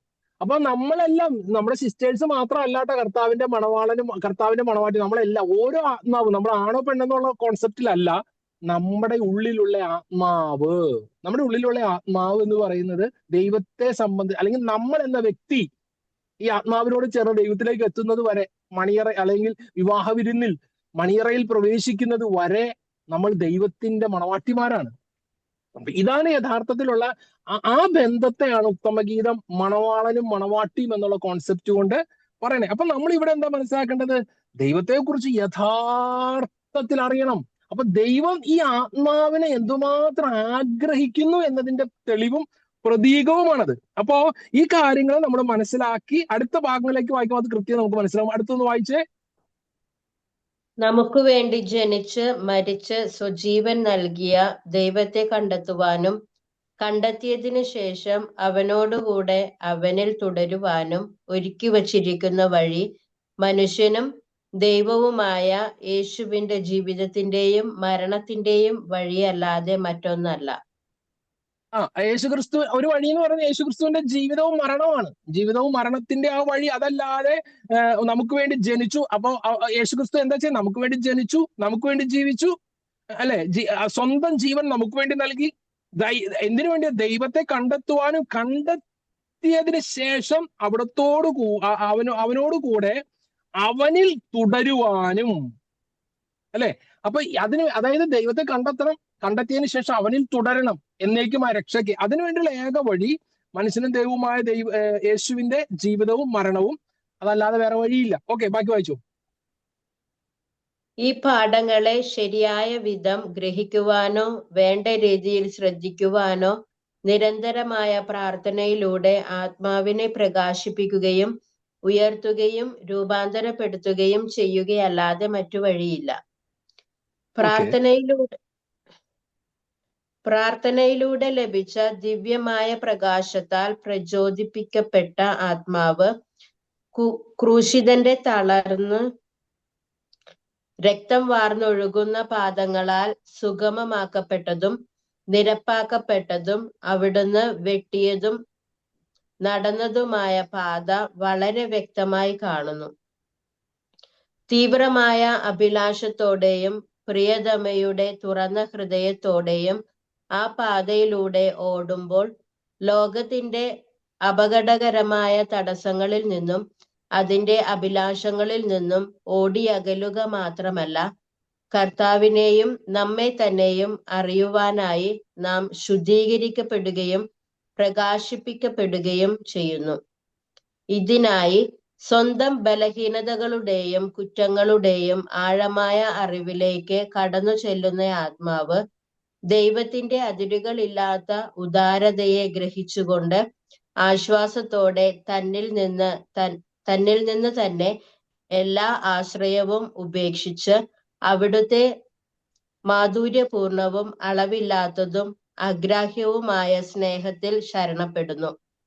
ഈ കൃപ കൊണ്ട് സജീവ വിശ്വാസത്തിന്റെയും ഉറച്ച ശരണത്തിന്റെയും ചിറകുകളാൽ ഉയർന്ന് നീതിസൂര്യനിലേക്ക് അടുക്കുന്ന ഒരു കഴുകനെ പോലെ ആത്മാവ് ഒരു അസാധാരണമായ ദിവ്യ അഭിലാഷത്താലും അതിരില്ലാത്ത സ്നേഹത്താലും കത്തിയെരിഞ്ഞ് തന്റെ പ്രിയങ്കര സ്നേഹമായ ദൈവത്താൽ പൂർണ്ണമായും രൂപാന്തരപ്പെട്ടതായി കാണുന്നു. ഓക്കെ, അതിന്റെ അകത്ത് ആ പാരഗ്രാഫിന്റെ ഇപ്പുറത്തെ ഇടതുവശത്തെ പേജിന്റെ അവസാനം പ്രാർത്ഥനയിലൂടെ ലഭിച്ച ദിവ്യമായ പ്രകാശത്തിൽ പ്രചോദിക്കപ്പെട്ടു. നമ്മൾ അതിന്റെ മുമ്പ് പ്രാർത്ഥനയെ കുറിച്ച് പറഞ്ഞു. പ്രാർത്ഥനയിലൂടെ ലഭിച്ച ദിവ്യമായ പ്രകാശത്തിൽ പ്രചോദിപ്പിക്കപ്പെട്ട ആത്മാവ് ക്രൂശിതന്റെ തളർന്ന് രക്തമാർന്നൊഴുകുന്ന പാദങ്ങളാൽ സുഗമമാക്കപ്പെട്ടതും നിരപ്പാക്കപ്പെട്ടതും അവിടുന്ന് വെട്ടിയതും നടന്നതുമായ പാത വളരെ വ്യക്തമായി കാണുന്നു. കണ്ടോ? തീവ്രമായ അഭിലാഷത്തോടെയും പ്രിയതമയുടെ തുറന്ന ഹൃദയത്തോടെയും ആ പാതയിലൂടെ ഓടുമ്പോൾ അപ്പൊ നമുക്ക് എന്താ ഉണ്ടാവേണ്ടത്? ഞാൻ നേരത്തെ പറഞ്ഞ ആ ഒരു മണവാട്ടി, ഞാൻ എന്തിനാന്നറിയോ ആ ഒരു പെൺകുട്ടിയുടെ കഥ പറഞ്ഞപ്പോ, ആ പെൺകുട്ടി രാത്രി ഫസ്റ്റ് നൈറ്റിൽ സഹവസിക്കുന്നതിന് മുമ്പ് മണിയറയിൽ കയറിയില്ല. അതിനു മുമ്പ് അവൻ വിദേശത്തേക്ക് പോകേണ്ടി വന്നു എന്ന് പറഞ്ഞാൽ ആ അവസ്ഥയൊന്ന് ആലോചിച്ച് നോക്കിയേ. അപ്പൊ അതാണ് മണവാട്ടി എന്നുള്ള അവസ്ഥ. അപ്പോ ആ മണവാട്ടിയുടെ എപ്പോഴും ഉള്ള ചിന്ത എന്താ? എനിക്ക് എന്റെ മണവാളനെ കാണണം, എനിക്ക് എന്റെ മണവാളനെ കാണണം, എനിക്കെന്റെ കാരണം അവര് മണിയറയിൽ പ്രവേശിച്ച് ദാമ്പത്യത്തിൽ കടന്നിട്ടില്ല, അല്ലെങ്കിൽ ആ മണവാളനോടൊപ്പമുള്ള സുഖം അനുഭവിച്ചിട്ടില്ല. അപ്പൊ അവളുടെ ആഗ്രഹം എന്താ? ഞാനും എന്റെ മണവാളനുമായി സംയോജിക്കണം, ഒന്നാവണം. ഞാനും എന്റെ മണവാളനുമായി ഒന്നായി ചേരുന്ന നിമിഷം സ്വപ്നം കാണുകയാണ് ആരാണ് മണവാട്ടി ചെയ്യുന്നത്. മണവാളന്റെ അവസ്ഥ അത് തന്നെയാ. അതുകൊണ്ടാണ് നമ്മള് കഴിഞ്ഞ ദിവസം കണ്ട വചനത്തിൽ നിന്നിൽ നിക്ഷേപിച്ച ആത്മാവിനെ അസൂയയോടെ അഭിലഷിക്കുക. അതായത് ദൈവത്തിന്റെ അവസ്ഥ അത് തന്നെയാ. കാരണം ഇത് ദൈവത്തിൽ നിന്ന് പുറപ്പെട്ടതാണല്ലോ ആത്മാവ്. ഈ ആത്മാവ് ദൈവത്തിൽ നിന്ന് പുറപ്പെട്ടതും ദൈവത്തിലേക്ക് എത്തേണ്ടതുമാണ്. താൽക്കാലികമായ ഒരു വേർപിരിയലാണ് ഭൂമിയിൽ ഈ ആത്മാവ് നമ്മുടെ കൂടെ. അതായത് ഞാൻ എന്ന വ്യക്തി പൂർണ്ണമാവണം, ഈ ആത്മാവും കൂടെ വേണം കേട്ടോ. ഞാൻ എന്ന വ്യക്തി എന്ന് പറയുന്നത് ഈ ആത്മാവും ഈ ശരീരവും ചേരുന്നതാണ്. അപ്പൊ ഞാൻ എങ്ങോട്ടേക്ക് പോകേണ്ടത്? ഞാനാകുന്നത്, ഞാൻ ദൈവത്തിൽ നിന്ന് വന്നതാണ്, ഞാൻ ദൈവത്തിലേക്ക് പോകും. ഇതാണ് ദൈവം ആഗ്രഹിക്കുന്നത്. തീവ്രമായി അഭിലഷിക്കുകയാണ്. അപ്പൊ അതുകൊണ്ടാണ് ഈ പ്രിയതമ എന്നുള്ള വാക്ക് ഉപയോഗിക്കുന്നത്. ഈ ആത്മാവിനെ അത് ഈശോ എന്തുകൊണ്ടാണ് വിവാഹ വിരുന്ന്, മുന്തിരിത്തോട്ടം, അല്ലെങ്കിൽ ഇങ്ങനെയുള്ള കുറെ ഉപമകൾ വഴി സ്വർഗത്തെ പറയുന്നത് മനുഷ്യന് മനസ്സിലാവാൻ വേണ്ടിയിട്ടാ. അതുകൊണ്ടാണ് സോളമൻ അനന്തമായ ജ്ഞാനം കൊണ്ട് ഉത്തമഗീത എഴുതിയപ്പോ ഈ കാരണം ഏതൊരു മനുഷ്യനും, ഞാൻ ഈ യൂത്തിന്റെ ധ്യാനമൊക്കെ നടത്തുന്ന സമയത്ത് ഈ ഒരു എക്സാമ്പിൾ പറഞ്ഞ പിള്ളേർക്ക് പെട്ടെന്ന് മനസ്സിലാവും കാര്യം. കാരണം എന്താ, അവരെ സംബന്ധിച്ചാണ് ഈ പ്രണയം അല്ലെങ്കിൽ ഇങ്ങനത്തെ ഇതൊക്കെ ഭയങ്കര എക്സൈറ്റഡ് ആയിട്ടുള്ള കാര്യമാണല്ലോ. അപ്പൊ അതുകൊണ്ട് തന്നെ ഇവരോട് ഇങ്ങനെ ഒരു എക്സാമ്പിൾ പറഞ്ഞു കഴിഞ്ഞാൽ ആത്മാവും ദൈവവുമായുള്ള സ്നേഹം എന്താണെന്ന് മനസ്സിലാവും. അപ്പോ ഈ ആത്മാവ് ആഗ്രഹിക്കുവാണ് എങ്ങനെയെങ്കിലും ദൈവത്തിലേക്ക് എത്തണം. അതായത് ഈ പെൺകുട്ടി ഹസ്ബൻഡിൽ നിന്ന് അകന്ന് അവൻ വിദേശത്തോട്ട് പോയി. അപ്പൊ ഇതിൽ നിന്ന് അകന്ന് ഇങ്ങനെ നിൽക്കുമ്പോ അവളുടെ ഏക ആനന്ദന്റെ വിഷയം, ആ സമയം അവര് സഹവസിച്ചു, അവര് ജീവിച്ചു. അങ്ങനെയാണെങ്കിൽ ഒരു ആ പുതുമൊടി ഒരു മാസം മാക്സിമം, അത് കഴിയുമ്പോഴേക്കും അവള് തന്നെ പറയും അവനോടുള്ള ആനന്ദമൊക്കെ പോയി. അല്ലെ? നമ്മുടെ ഭൂമിയിലുള്ള അവസ്ഥയാണ് പറയുന്നത്, അതല്ലാതെ ദൈവവുമായിട്ട് റിലേറ്റ് ചെയ്തല്ല. യഥാർത്ഥത്തിൽ ആ സമയം ഇവര് വിവാഹം കഴിഞ്ഞിട്ട് ഒരുമിച്ചിട്ടില്ല എങ്കിൽ അവൻ വരുന്നത് വരെ അവനെ കുറിച്ചുള്ള ഓർമ്മകളാണ് അവളുടെ മനസ്സിലുള്ളത്. അവനെ കാണണം. ഇന്നത്തെ പോലെ വീഡിയോ കോളും ഇതൊന്നും ഇല്ലാത്ത കാലഘട്ടമാണെന്നും കൂടി ഓർക്കണം. അങ്ങനെ ഒരു കാലഘട്ടത്തിലാണ് വീഡിയോ കോളോ ഫോണോ കത്തോ ഒന്നും ഇല്ലാത്തൊരു കാലഘട്ടത്തിലാണ് സോളമൻ ഇത് എഴുതി വെക്കുന്നത്. അന്വേഷിക്കുകയാണ്, എന്റെ പ്രാണപ്രിയൻ എവിടെയാണ്, എന്റെ മണവാളൻ, എന്റെ പ്രാണപ്രിയൻ എവിടെയാണെന്ന് അന്വേഷിച്ച് നടക്കുന്ന ഒരു മണവാട്ടി. അപ്പോ ഇപ്പൊ വിദേശത്തോട്ട് പോയി ഇവള് ഒരു 4 മാസം 5 മാസം 6 മാസം കഴിഞ്ഞപ്പോ ഇവൾക്കുള്ള വിസ എല്ലാം റെഡിയാക്കി ഇവളുടെ ഹസ്ബൻഡ് തിരിച്ചു വരുവാണ്. ഇവള് കാത്തിരിക്കുകയാണ്. ഒരു ഇനി 30 ദിവസത്തിനുള്ളിൽ അവൻ തിരിച്ചു വരും. അവള് വിരലിൽ എണ്ണി കാത്തിരിക്കുകയാണ്. അല്ലെ? 6 മാസം പോയതിനേക്കാൾ ദൈർഘ്യമേറിയതായിരിക്കും അവളുടെ ഇനിയുള്ള 30 ദിവസം. കാരണം അവളുടെ പ്രാണപ്രിയനോട് ചേരാനുള്ള അവളുടെ ഉള്ളിലെ വെമ്പലാണത്. അങ്ങനെ കടന്നുപോയി അവസാനം തലേ ദിവസമായി അവൻ അവിടുന്ന് അവര് തമ്മിൽ കണ്ടുമുട്ടുന്ന തലേ ദിവസമായി ആ അവസ്ഥയിൽ തലേ ദിവസം പെട്ടെന്ന് ഒരു വാർത്ത കേൾക്കുകയാണ്. അവൻ എയർപോർട്ടിലേക്ക് ഉള്ള യാത്രയിൽ വെച്ച് അവനൊരു ആക്സിഡന്റ് ഉണ്ടായി. അവൻ ഹോസ്പിറ്റലിൽ അഡ്മിറ്റ് ആണ്. ആ ഫ്ലൈറ്റിന് അതിന് പെട്ടെന്ന് വരാൻ പറ്റില്ല. അപ്പോ ആ പെൺകുട്ടിയുടെ അവസ്ഥ എന്തായിരിക്കും? ഒന്ന് ചിന്തിച്ചു നോക്കി. ഇമാജിൻ ചെയ്യാൻ പറ്റുമോ? ഇതുവരെ ഒന്നും ഒരുമിച്ചിട്ടില്ല, കാത്തിരിക്കുകയാണ്. ഇന്നത്തെ പോലെ ഫോണോ വീഡിയോ കോളോ ഇല്ല. വിവാഹത്തിന്റെ അന്ന് പോയതാണ്, പിന്നെ കണ്ടിട്ടില്ല. ഒന്ന് കാണാൻ വേണ്ടിയിട്ട് കാത്തിരിക്കുമ്പോഴാണ് ഒരു ആക്സിഡന്റിന്റെ രൂപത്തിൽ ഇങ്ങനെ ഇവൾക്കൊട്ട് അങ്ങോട്ട് പോകാനും പറ്റുന്നില്ല, അവനോട്ട് ഇങ്ങോട്ട് വരാനും പറ്റുന്നില്ല. ഈ അവസ്ഥയാണ് യഥാർത്ഥത്തിൽ ആത്മാവ് ദൈവവുമായിട്ട് ചേരാനുള്ള ഈ കാലഘട്ടം, നമ്മുടെ ഭൂമിയിലുള്ള അവസ്ഥ. ഇതാണ് യഥാർത്ഥത്തിൽ ഇപ്പൊ നമ്മുടെ ഭൂമിയിലുള്ള അവസ്ഥ. വിദേശത്തായിരിക്കുന്ന ആ മണവാളനും നാട്ടിലായിരിക്കുന്ന മണവാട്ടിയുടെ അവസ്ഥയാണ് ഇപ്പൊ എന്റെ ഉള്ളിലുള്ള ആത്മാവിന്റെ അവസ്ഥ, എന്റെ പ്രാണപ്രിയനിൽ ചേരാനുള്ള അവസ്ഥ. ഇനി ആക്സിഡന്റ് വന്നു കിടക്കുവാണ്. ഇനിയും കുറെ കൂടെ കാലം, എത്ര നാളെന്ന് അറിയില്ല. അവൻ ഗുരുതരാവസ്ഥയിൽ പരിക്കേറ്റ് കിടക്കുകയാണ്. എത്ര കാലം എന്നറിയില്ല. ഈ അവസ്ഥയാണ് ശുദ്ധീകരണ സ്ഥലത്തിലേക്ക് ഒരു ആത്മാവ് പോയി. ഇനി എത്ര കാലം ഇവിടെ കിടക്കേണ്ടി വരും എന്നറിയില്ല. ശുദ്ധീകരണ സ്ഥലത്തിലേക്ക് ഒരു ആത്മാവ് പോകുമ്പോൾ ആത്മാവ് ദൈവത്തിൽ എത്താതെ നിൽക്കുന്ന ഒരു അവസ്ഥ എന്ന് പറയുന്നത് ഭയങ്കരമാണ്. ആ സമയത്ത് പിന്നീട് വാർത്ത കേൾക്കുന്നു, അവൻ ഇനി ഒരിക്കലും നിനക്ക് കാണാൻ പറ്റില്ല, അവൻ അവിടെ വെച്ച് മരണപ്പെട്ടു. കൊറോണയുടെ സമയം ആയതുകൊണ്ട് അവിടെ തന്നെ അടക്കുകയും കൂടെ ചെയ്തു എന്നാണ് ഒരു വാർത്തയും കൂടെ. ഇനി ഒരിക്കലും ആത്മാവിനെ കാണാൻ പറ്റാത്ത, അല്ലെങ്കിൽ തന്റെ പ്രാണപ്രിയനെ ഇനി ഒരിക്കലും കാണാൻ പറ്റാത്ത ആ വ്യക്തി, ആ അവസ്ഥയാണ് നിത്യനരകാകുന്നത്. പിന്നീട് ഒരിക്കലും നമ്മുടെ ആത്മാവിന് ദൈവസന്നിധിയിൽ എത്താൻ പറ്റില്ല. അപ്പോ ഈ ആത്മാവിന് യഥാർത്ഥത്തിൽ ദൈവസന്നിധിയിൽ എത്തണമെങ്കിൽ, ഈ ആത്മാവ് യഥാർത്ഥത്തിൽ ദൈവത്തോട് ചേരണമെങ്കിൽ എന്ത് ചെയ്യണം? നമ്മുടെ ആത്മാവിനെ നമ്മൾ എത്ര സേക്രട്ടായിട്ട് കൊണ്ടുപോകണം, എത്ര അധ്വാനിക്കണം. കാരണം നിത്യതയാണ് നമ്മുടെ ഏറ്റവും വലിയ പ്രകാശം. അതുകൊണ്ടാണ് നമ്മുടെ ആനന്ദത്തിന്റെ വിഷയം, നമ്മുടെ ആ പെൺകുട്ടിയുടെ ആനന്ദത്തിന്റെ വിഷയം കഴിഞ്ഞ 1 വർഷക്കാലം ആ പെൺകുട്ടിയുടെ ആനന്ദത്തിന്റെ വിഷയം അവളുടെ ഭർത്താവല്ല, അവളുടെ മണവാളനായിരുന്നു. എന്നതുപോലെ ഈ ഭൂമിയിലായിരിക്കുന്ന നമ്മുടെ ആനന്ദത്തിന്റെ വിഷയം ദൈവമായിരിക്കണം. തീവ്രമായ അഭിലാഷത്തോടെയും പ്രിയതമയുടെ തുറന്ന ഹൃദയത്തോടെയും ആ പാതയിലൂടെ ഓടുമ്പോൾ ലോകത്തിന്റെ അപകടകരമായ തടസ്സങ്ങളിൽ നിന്നും അതിന്റെ അഭിലാഷങ്ങളിൽ നിന്നും ഓടി അകലുക മാത്രമല്ല, എന്തൊക്കെയാണ് ലോകത്തിന്റെ അപകടകരമായ കാര്യങ്ങളുണ്ട്, അഭിലാഷങ്ങളുണ്ട്, ജഡത്തിന്റെ വ്യാപാരം, ഇതിൽ നിന്ന് ഓടി അകലുക മാത്രമല്ല, കർത്താവിനെയും നമ്മെ തന്നെയും അറിയുവാനായി നാം ശുദ്ധീകരിക്കപ്പെടുകയും പ്രകാശിക്കപ്പെടുകയും ചെയ്യുന്നു. ഇതിനായി സ്വന്തം ബലഹീനതകളുടെയും കുറ്റങ്ങളുടെയും ആഴമായ അറിവിലേക്ക് കടന്നു ചൊല്ലുന്ന ആത്മാവ് ദൈവത്തിന്റെ അതിരില്ലാത്ത ഉദാരതയെ ഗ്രഹിച്ചുകൊണ്ട് ആശ്വാസത്തോടെ തന്നിൽ നിന്ന് തന്നെ എല്ലാ ആശ്രയവും ഉപേക്ഷിച്ച് അവിടുത്തെ മാധുര്യപൂർണവും അളവില്ലാത്തതും അഗ്രാഹ്യവുമായ സ്നേഹത്തിൽ ശരണപ്പെടുന്നു. അപ്പൊ നമ്മളിൽ നിന്നെല്ലാം പൂർണ്ണമായിട്ട് അകലണം. ഇതാണ് ഫ്രാൻസിസ് അസീസ് ചെയ്തത്. ഒരു കൊച്ചു സംഭവം, ഫ്രാൻസിസിന്റെ ജീവിതത്തിൽ ഒരു കൊച്ചു സംഭവം പെട്ടെന്നൊന്ന് ഷോർട്ടായിട്ട് പറഞ്ഞു. ഞാൻ ഈ പറയുന്ന എക്സാമ്പിൾസ് ഏതെങ്കിലും ഒക്കെ നേരത്തെ ഞാൻ അറിയാതെ പറഞ്ഞു പോയിട്ടുള്ളതാണെങ്കിൽ അത് അപ്പൊ തന്നെ നിങ്ങൾ എന്നോട് പറയണം. കാരണം എന്ന് വെച്ചാൽ നമ്മുടെ ടൈം കളയാതിരിക്കാൻ വേണ്ടിയിട്ടാണ്. ഞാൻ പറഞ്ഞിട്ടുള്ള എക്സാമ്പിൾസ് ആണ്. വീണ്ടും അത് റിപ്പീറ്റ് ചെയ്യുന്നുണ്ടെങ്കിൽ അത് നിങ്ങൾ പെട്ടെന്ന് പറയണം, ടൈം മാനേജ് ചെയ്യാനാണ്. വിശുദ്ധ ഫ്രാൻസിസും ലയോ എന്ന് പറയുന്നത് വിശുദ്ധ ഫ്രാൻസിസിന്റെ സ്വന്തം സഹചാരിയാണ്. ലയോയും ഒരു ദിവസം രാത്രി നടക്കുകയാണ്.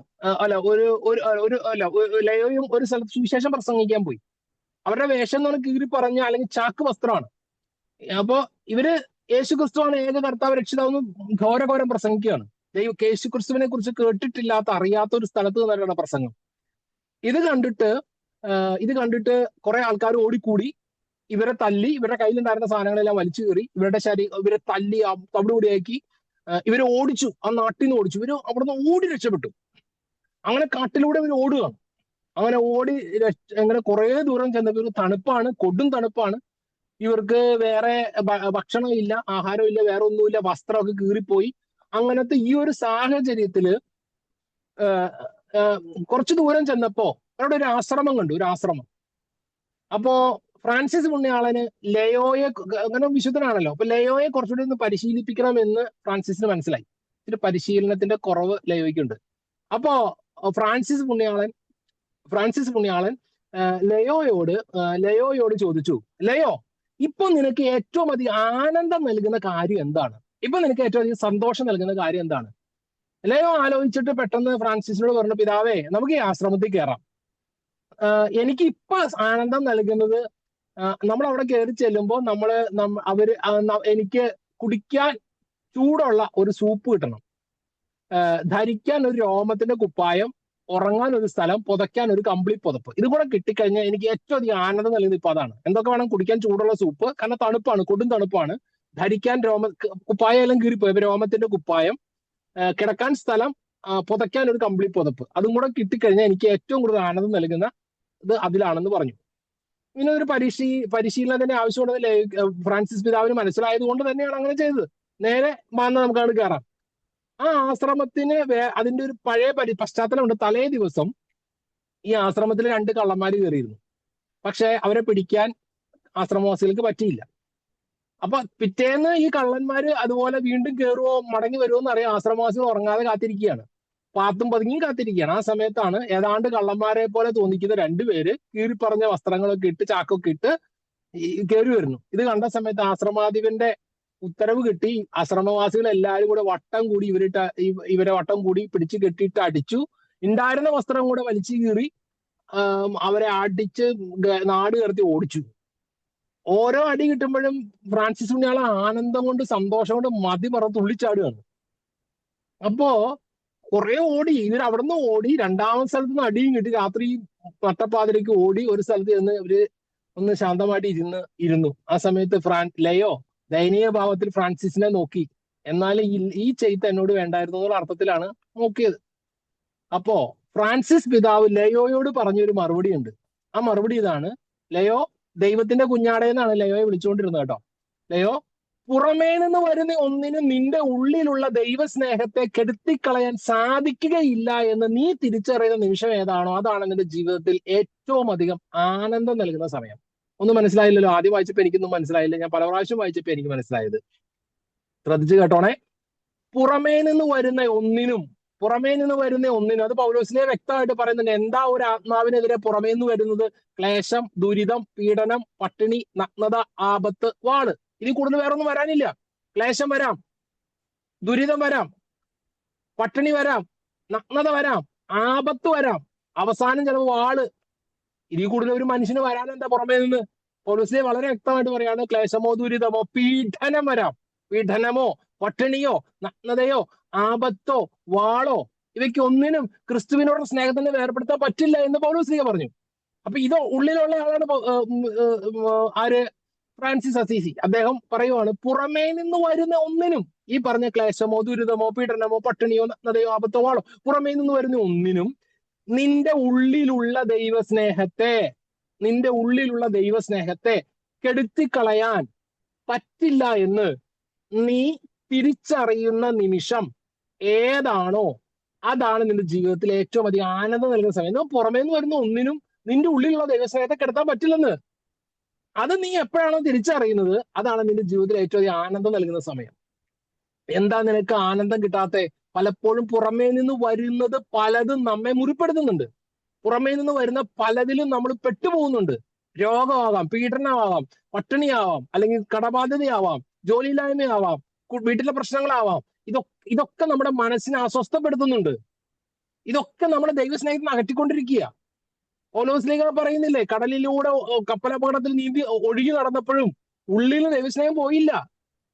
ചട്ടവാറടി കൊണ്ടു, പീഡനം കൊണ്ടു. നമ്മൾ റോമിലേക്ക് വന്നു കഴിഞ്ഞു കഴിഞ്ഞാൽ റോമിൽ ഇതുപോലെ സ്മാരകങ്ങൾ ധാരാളം കാണാം, കൊടിയ പീഡനങ്ങളുടെ സ്മാരകങ്ങൾ. അപ്പൊ നോക്കിക്കേ, ഇതൊന്നും ഇവരെ ഒന്നും ക്രിസ്തുവിന്റെ സ്നേഹത്തിൽ നിന്ന് അകറ്റിയില്ല. അപ്പോ ഇതാണ് ആത്മാവിന്റെ അവസ്ഥ. ഇതാണ് യഥാർത്ഥത്തിൽ ആനന്ദം നൽകുന്ന സമയം. അപ്പൊ ഇവിടെയും പഗാനീച്ച പറയുന്നത് എന്താ? നിന്റെ ശരീരത്തെയും നിന്റെ മനസ്സിനെയും നീ എങ്ങനെയായിരിക്കണം? പുറമേ നിന്ന് വരുന്ന ഇത്തരം പാപം, ഇതിനായി സ്വന്തം ബലഹീനതകളുടെയും കുറ്റങ്ങളുടെയും ആഴമായ അറിവിലേക്ക് കടന്നു ചെല്ലുന്ന ആത്മാവ് ദൈവത്തെ അതിരുകളില്ലാതെ ഉദാരതയെ ഗ്രഹിച്ചുകൊണ്ട് ആശ്വാസത്തോടെ തന്നിലും തന്നെ എല്ലാ ആശ്വാസവും ഉപേക്ഷിച്ച് എന്നാൽ നമ്മളുടെ ഇഷ്ടങ്ങൾ നമുക്ക് കുറെ ആശ്വാസം നൽകുന്ന കുറെ എന്താ പറയാ തുരുത്തുകളുണ്ട്. ഒന്ന് ചിന്തിച്ചു നോക്കി, നമ്മൾ ഓരോ സമയം നമ്മുടെ ഹൃദയത്തെ ചെലച്ചുകൊണ്ടിരിക്കുക. ആന്തരിക ചിലപ്പ് എന്ന് പറയും. ആന്തരിക ചിലപ്പ് വെറുതെ ഇരിക്കുമ്പോ നിങ്ങളൊന്ന് ചിന്തിച്ച യഥാർത്ഥത്തിൽ നിശബ്ദത എന്ന് പറഞ്ഞാൽ നമ്മൾ വിചാരിക്കുന്നത് മിണ്ടാതെ വാപൂട്ടിയിരിക്കുന്നതാണ് നിശബ്ദത എന്നല്ല. നമ്മൾ നിശബ്ദമായിരിക്കുമ്പോഴും എന്തുമാത്രം ആന്തരിക ചെലപ്പുകൾ നിങ്ങൾക്കുണ്ടെന്ന് നോക്കിക്കേ. കണ്ടോ? അപ്പൊ ഇതിൽ നിന്നെല്ലാം പൂർണ്ണമായിട്ട് മാറണം. ഇതെല്ലാം തന്നെ എല്ലാ തന്നിൽ നിന്ന് തന്നെയുള്ള എല്ലാം ഉപേക്ഷിക്കണം. അങ്ങനെ ഉപേക്ഷിച്ച് അവിടുത്തെ മാധുര്യപൂർണവും അളവില്ലാത്തതും അഗ്രാഹ്യവുമായ സ്നേഹത്തിൽ ശരണപ്പെടുന്നു. ഈ കൃപ കൊണ്ട് സജീവ വിശ്വാസത്തിന്റെയും ഉറച്ച ശരണത്തിന്റെയും ചിറകുകളാൽ ഉയർന്ന് നീതി സൂര്യനിലേക്ക് അടുക്കുന്ന ഒരു കഴുകനെ പോലെ ആത്മാവ് ഒരു അസാധാരണമായ ദിവ്യ അഭിലാഷത്താലും അതിരില്ലാത്ത സ്നേഹത്താലും കത്തിയെരിഞ്ഞ് തന്റെ പ്രിയങ്കര സ്നേഹമായ ദൈവത്തിൽ പൂർണ്ണമായും രൂപാന്തരപ്പെട്ടതായി മാറുന്നു. ഈ പൂർണ്ണമായി രൂപാന്തരപ്പെടുന്നത് നമ്മുടെ മരണശേഷം നടക്കുന്നതാണ്. അപ്പോൾ ആത്മാവ് എങ്ങനെ ഈ ഭൂമിയിലുള്ള ഇതുപോലുള്ള ഞെരുക്കങ്ങളിലൂടെ എല്ലാം പോയി അതിലൂടെ ഒന്നും ദൈവസ്നേഹം നഷ്ടപ്പെടാതെ പൂർണ്ണമായി കത്തിയെരിഞ്ഞ് അവസാനം എങ്ങനെയാണ്, അതായത് നീതി സൂര്യനിലേക്ക് പറന്നുയരുന്ന കഴുകനെ പോലെ നീതി സൂര്യനായ ക്രിസ്തുവിലേക്ക് നമ്മൾ പറന്നുയർന്ന് അവസാനം എവിടെയാണ്? ആ ദൈവത്തിൽ പ്രിയങ്കര സ്നേഹം. അതായത് എന്തൊക്കെ അത്ര സ്നേഹം. നമ്മൾ സ്നേഹത്തിന്റെ ഡെഫിനിഷൻ നമുക്ക് വർണ്ണിക്കാൻ പറ്റാത്ത ആ സ്നേഹത്തിലേക്ക് ഒന്നായി ചേരുന്ന, ലയിച്ചു ചേരുന്ന അവസ്ഥയാണ് ആത്മാവിന്റെ നിത്യത. അപ്പൊ ഇതാണ് ഈ അധ്യായത്തിൽ വളരെ ഇമ്പോർട്ടന്റ് ആയിട്ടുള്ള അധ്യായമാണ്. ഇത് നിങ്ങൾ എന്ത് ചെയ്യണമെന്നറിയോ? നിങ്ങൾ ഒന്നുകൂടെ വായിക്കണം. ഞാൻ പറഞ്ഞ കാര്യങ്ങളൊക്കെ വെച്ച് നിങ്ങൾ ഒന്നുകൂടെ വായിക്കണം. ഒന്നുകൂടെ അല്ല, പല പ്രാവശ്യം വായിക്കാൻ വേണ്ടി, ചെറിയൊരു അധ്യായമല്ലേ, പല പ്രാവശ്യം വായിക്കണം. അങ്ങനെ വായിച്ച് പല പ്രാവശ്യം വായിച്ച് ഇത് നിങ്ങൾ ചിന്തിക്കാൻ തുടങ്ങണം. എന്റെ പ്രിയ സഹോദരങ്ങൾ, നിങ്ങൾ ഇനിയുള്ള നമ്മുടെ പഠനം യാത്ര മുന്നോട്ട് പോകുമ്പോൾ വെറുതെ ഇരിക്കുമ്പോഴേക്ക് ഇതിനെക്കുറിച്ച് ചിന്തിച്ചു നോക്കിക്കേ. ഈ 4-ാമത്തെ അധ്യായം ഇപ്പൊ ഏകദേശം നിങ്ങൾ കുറെ കാര്യങ്ങൾ കേട്ടു. ഈ ഒരാഴ്ച ഇതൊന്ന് മെഡിറ്റേറ്റീവ് ആക്കിക്കേ. നിങ്ങളുടെ ഒരു മെഡിറ്റേഷൻ. വെറുതെ നടക്കുന്നു, ബസ്സിലിരിക്കുന്നു, യാത്ര ചെയ്യുന്നു, ജോലി ചെയ്യുന്നു, വെറുതെ ഇരിക്കുന്നു, ഒക്കെ ആ സമയത്ത് കുറച്ച് സമയം മൊബൈൽ ഫോൺ ഒന്ന് മാറ്റി വെച്ചിട്ട്, അല്ലെ, നമ്മൾ ഒത്തിരി പ്രസംഗങ്ങൾ കേൾക്കുന്നവരാണ്, നമ്മൾ ഒത്തിരി ധ്യാനങ്ങൾ കൂടുന്നവരാണ്, ഒത്തിരി പ്രാർത്ഥിക്കുന്നവരാണ്, 1000 ജപമാലയൊക്കെ ചൊല്ലുന്നവരുണ്ട്. അങ്ങനെ ഞാൻ പറയും, ഈശോയുടെ മുമ്പിൽ അല്പസമയം ശാന്തമാകാൻ പറ്റും. നിശബ്ദത എന്ന് പറഞ്ഞാൽ മിണ്ടാതിരിക്കുക എന്ന് മാത്രമല്ല, ഉള്ളിനെ ശാന്തമാക്കുക, ആന്തരിക ചെലപ്പുകളെ ഒന്ന് മാറ്റുക, ഉള്ളിനെ ശാന്തമാക്കിയിട്ട് നിങ്ങളൊന്ന് വെറുതെ ഇരുന്ന് നോക്കിക്കേ. വെറുതെ ഇരുന്ന് ഇതിനെക്കുറിച്ചൊന്ന് മെഡിറ്റേറ്റ് ചെയ്തേ. എന്താ സ്നേഹം, ഈ ആത്മാ. അപ്പൊ നമുക്ക് തന്നെ പരിശുദ്ധാത്മാവ് കുറെ കാര്യങ്ങൾ പറഞ്ഞു തരും. ഈ കാര്യങ്ങളാണ് ഈ ഒരു അധ്യായത്തെ കുറിച്ച് നമ്മുടെ ഇന്നത്തെ അസൈൻമെന്റ്. ഇന്ന് നിങ്ങൾ ചെയ്യണത് ഈ പുസ്തകം അങ്ങനെ തന്നെ ആ പുസ്തകത്തിലെ കുറെ പോയിന്റ്സ് എടുത്ത് വായിക്കലല്ല. അല്ലെങ്കിൽ നിങ്ങൾ ഒരു കാര്യം പറയാൻ മറന്നുപോയി. നിങ്ങൾ കഴിഞ്ഞ ആഴ്ച നിങ്ങൾ കുറെ പേരൊക്കെ ചെയ്തു, കുറെ പേര് അധികം ചെയ്തു. ഇന്ന് 16 പേര്, ഇന്നിപ്പോ 16 പേരെ ഗ്രൂപ്പിൽ കാണുന്നുള്ളൂ. കുറച്ചു മുമ്പ് 20-22 പേരുണ്ടായിരുന്നു. ഇപ്പൊ 16 പേരാണ് ഗ്രൂപ്പിൽ കാണുന്നത്. എന്ത് സംഭവിച്ചു എന്ന് എനിക്കറിയില്ല. നമ്മൾ ചിലപ്പോൾ അവസാനം ആവുമ്പോൾ 10 പേരെ ഉണ്ടാവുള്ളൂ, അല്ലെങ്കിൽ 5 പേരെ ഉണ്ടാവുള്ളൂ. നമുക്ക് അത് മതി കേട്ടോ, 5 പേര് മതി. ഞാൻ 41 പേര് ഇപ്പൊ ഉണ്ടാവണം. ഈ 41 പേരും കംപ്ലീറ്റ് ചെയ്യുമെന്ന് എനിക്ക് വലിയ പ്രതീക്ഷയൊന്നുമില്ല. നമ്മൾ യഥാർത്ഥത്തിൽ ആത്മാവിനെ നിത്യതയിലേക്ക് എത്തിക്കാൻ ആഗ്രഹിക്കുന്നവർ മാത്രമേ അത് നിന്നാൽ മതി കേട്ടോ. അപ്പോൾ അങ്ങനെ നന്നായിട്ട് കൃപയിൽ വളരാൻ ആഗ്രഹിക്കുന്നവര് കുറെ കൂടെ ആഴങ്ങളിലേക്ക് പോകണം. അപ്പൊ നമ്മൾ കുറച്ച് ചെറിയ ചെറിയ കാര്യങ്ങൾ, ഇതൊരു ലൈഫ് സ്റ്റൈലാണ്. ഞാൻ കഴിഞ്ഞ പ്രാവശ്യം പറഞ്ഞില്ല, ഇത് നിങ്ങളുടെ ദൈനംദിന കാര്യങ്ങളൊന്നും മാറ്റാൻ ഞാൻ പറഞ്ഞിട്ടില്ല. ഒന്നും മാറ്റണ്ട. നിങ്ങൾ ജോലി ചെയ്യുന്നവരുണ്ട്, നിങ്ങൾ സിസ്റ്റേഴ്സ് ഉണ്ട്, സിസ്റ്റേഴ്സ് അവരുടെ പ്രാർത്ഥനയും കാര്യങ്ങളും അവരുടെ ജോലി അതെല്ലാം ഉണ്ട്, അച്ഛന്മാരുണ്ട്, നമ്മുടെ സാധാരണ കുടുംബജീവിതം നയിക്കുന്നത്. നിങ്ങളുടെ ദൈനംദിന കാര്യങ്ങളൊന്നും മാറ്റണ്ട, പാപം ഒഴിച്ച് കേട്ടോ. ബാക്കി നിങ്ങൾ ചെയ്യേണ്ട ഉത്തരവാദിത്തങ്ങളും കർത്തവ്യങ്ങളും ഒക്കെ ചെയ്തുകൊണ്ട് തന്നെ ബാക്കിയുള്ള സമയത്ത് നിങ്ങളൊന്ന് ചിന്തിക്കുക. അപ്പൊ നിങ്ങൾ വളരെ മനോഹരമായിട്ട് നിങ്ങൾ അസൈൻമെന്റ് ചെയ്തു, എല്ലാവരും തന്നെ ഇട്ടു. അത് വളരെ മനോഹരമായിരുന്നു കേട്ടോ. എനിക്ക് പലതല്ല, ഒരു 100% അല്ലെങ്കിൽ 99% എല്ലാവരും വളരെ മനോഹരമായിട്ട് നന്നായിട്ട് തന്നെ ചെയ്തിട്ടുണ്ട്. അത് നിങ്ങളുടെ ആ ഒരു ഹാർഡ് വർക്കിന് പ്രത്യേകം നന്ദി പറയുവാണ്. അതോടൊപ്പം നാളെ മുതൽ നാളെ തിങ്കൾ ചൊവ്വ ബുധൻ 3 ദിവസം തരുന്നു. ഈ 3 ദിവസം കൊണ്ട് ഇന്നത്തെ അസൈൻമെന്റ് ഇതാണ്. നിങ്ങൾ ഇതിനകത്തുള്ള സെന്റൻസുകൾ വായിക്കണ്ട. നിങ്ങൾ നാളെ ആരും ഇടണ്ട. നാളെ ഇട്ടില്ലേലും കുഴപ്പമില്ല, നിങ്ങൾ ഇടാൻ പറ്റുന്നവർ ഇട്ടോ കുഴപ്പമില്ല. പക്ഷെ ചൊവ്വ ബുധന് നാളെ ഒരു ദിവസം ഇതിനെ കുറിച്ചൊന്ന് മെഡിറ്റേറ്റ് ചെയ്തിട്ട് നിങ്ങളുടെ ഉള്ളിൽ എന്താണ് ഈ ഒരു അധ്യായത്തിലൂടെ എനിക്ക് ചെയ്യാൻ പറ്റുന്ന മനസ്സിലാകുന്നത്, അത് നിങ്ങളുടെ ഭാഷയിൽ പറഞ്ഞാൽ മതി. അത് നിങ്ങൾ എഴുതി വെക്കുക.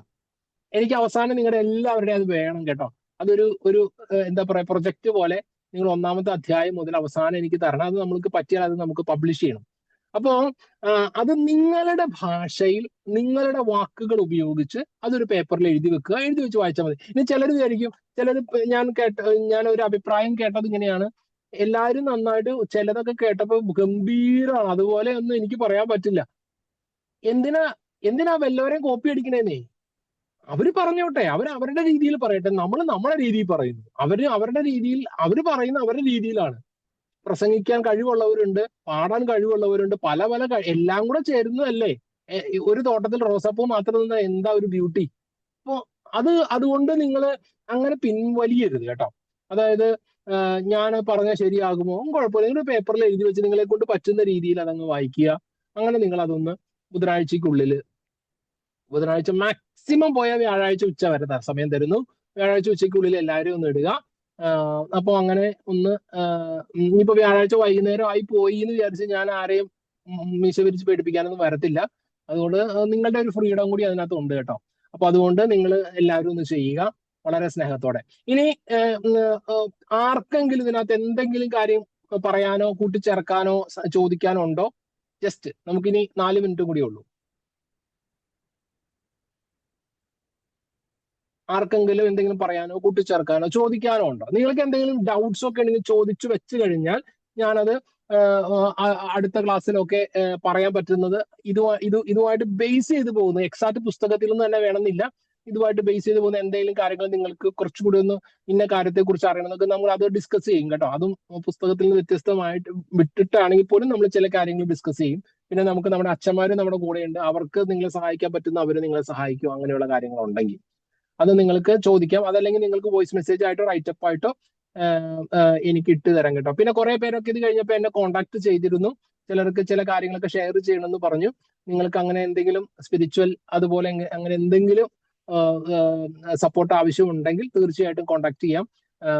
അത് നിങ്ങൾ പറയുന്ന കാര്യങ്ങളെല്ലാം വളരെ എന്താ പറയാ, അതിന്റെ കാര്യങ്ങൾ മനസ്സിലാക്കിക്കൊണ്ട് തന്നെ അത് കൃത്യം അത് സൂക്ഷിക്കുന്നു, മനസ്സിലാക്കുക. അത് കോൺഫിഡൻഷ്യൽ ആയിട്ട് തന്നെ സൂക്ഷിക്കുന്നതാണ്, അല്ലെങ്കിൽ അത് മനസ്സിൽ വെക്കുന്നതാണ്. അതുകൊണ്ട് നിങ്ങൾ ആ കാര്യങ്ങൾ ഓർത്ത് ടെൻഷൻ ആവണ്ട. നിങ്ങൾക്ക് ധൈര്യമായിട്ട് അങ്ങനെ എന്തെങ്കിലും ഷെയറിങ് ആവശ്യമുണ്ടെങ്കിൽ കോൺടാക്ട് ചെയ്യാം. ഓക്കെ, അപ്പോ ആർക്കെങ്കിലും എന്തെങ്കിലും 1-2 വാക്കുകൾ പറയാനുണ്ടോ? ആ ഹോംവർക്ക് ഒന്നുകൂടെ ഒന്ന് എക്സ്പ്ലെയിൻ ചെയ്യാവോ? ഈ ആഴ്ച കിട്ടിയ ബോധ്യം എന്നുള്ളതാണോ ഒന്നുകൂടെ ഒന്ന്? അതെ, നിങ്ങളിത് ഒന്നുകൂടെ ഞാൻ അതാ പറഞ്ഞത്, 2-3 പ്രാവശ്യം പല പ്രാവശ്യം ഒന്ന് സാധിക്കുന്ന പോലെ ഇന്നും നാളെയൊക്കെ ആയിട്ടൊന്ന് വായിക്കുക. വായിക്കുന്ന സമയത്ത് പിന്നെ ഞാൻ പറഞ്ഞതും നമ്മൾ കേട്ടതും നമ്മുടെ ഉള്ളിൽ തോന്നുന്നതും ഒക്കെ ഇതിനോട് ചേർന്ന്, ഈ ഒരു അധ്യായത്തോട്, ഈ ഒരു ആശയത്തോട് ചേർന്ന് പോകുന്നത്, കാടടച്ച് വെടി വെക്കണ്ട, ഈ ഒരു ആശയത്തോട് ചേർന്ന് പോകുന്ന കാര്യങ്ങൾ ആണ് നമ്മൾ ഹോംവർക്കിൽ പറയേണ്ടത്. അത് നിങ്ങൾ ഒരു 2-3 മിനിറ്റിൽ നിങ്ങൾ എഴുതി വെക്കുക. ഇനിയിപ്പോ 2 മിനിറ്റ് തികഞ്ഞില്ല, ഞാനൊന്നും പറയാൻ പോണില്ല, ധൈര്യമാണ്, ഉള്ളത് മതി. നിങ്ങൾക്ക് എന്താണോ ബോധ്യപ്പെട്ടത് അത് ഒരു കുറച്ച് സെന്റൻസിലായിട്ട് എഴുതി അത് നിങ്ങൾ പ്രിപ്പയർ ചെയ്ത് വായിക്കുക. ഇതിൽ നിന്ന് നിങ്ങൾക്ക് കിട്ടിയ ബോധ്യങ്ങളും അതുപോലെ നിങ്ങൾ ചെയ്യാനായിട്ട് ഇത് വായിച്ചപ്പോൾ നിങ്ങൾക്ക് തന്നെ ചില കാര്യങ്ങൾ തോന്നി, ഇതിങ്ങനെ ചെയ്തു കഴിഞ്ഞാൽ ഒരു പക്ഷേ ഇന്നത് നമുക്ക് ചെയ്യാൻ പറ്റും. അത് നിങ്ങളുടെ ജീവിതത്തിൽ പ്രാക്ടിക്കൽ ആയിട്ട് ചെയ്യാൻ ഉദ്ദേശിക്കുന്ന കാര്യങ്ങൾ നിങ്ങൾക്ക് ഷെയർ ചെയ്യാൻ പറ്റും, അത് ചെയ്യാം നിങ്ങളുടെ ഫ്രീഡത്തിന്. പക്ഷെ ഈ ഒരു ചാപ്റ്ററിനെ ബേസ് ചെയ്തിട്ടായിരിക്കും നിന്റെ പുറത്തേക്ക് പോകാതെ. ഓക്കെ, അതാണ് ഹോംവർക്ക്. വേറെ എന്തെങ്കിലും?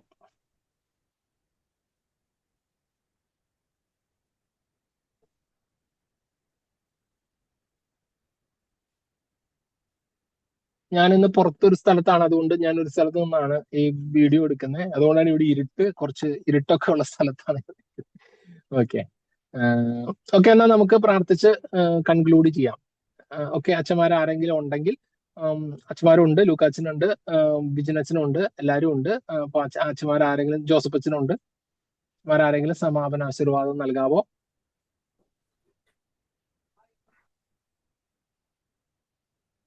ബിജിനസിനുണ്ടോ?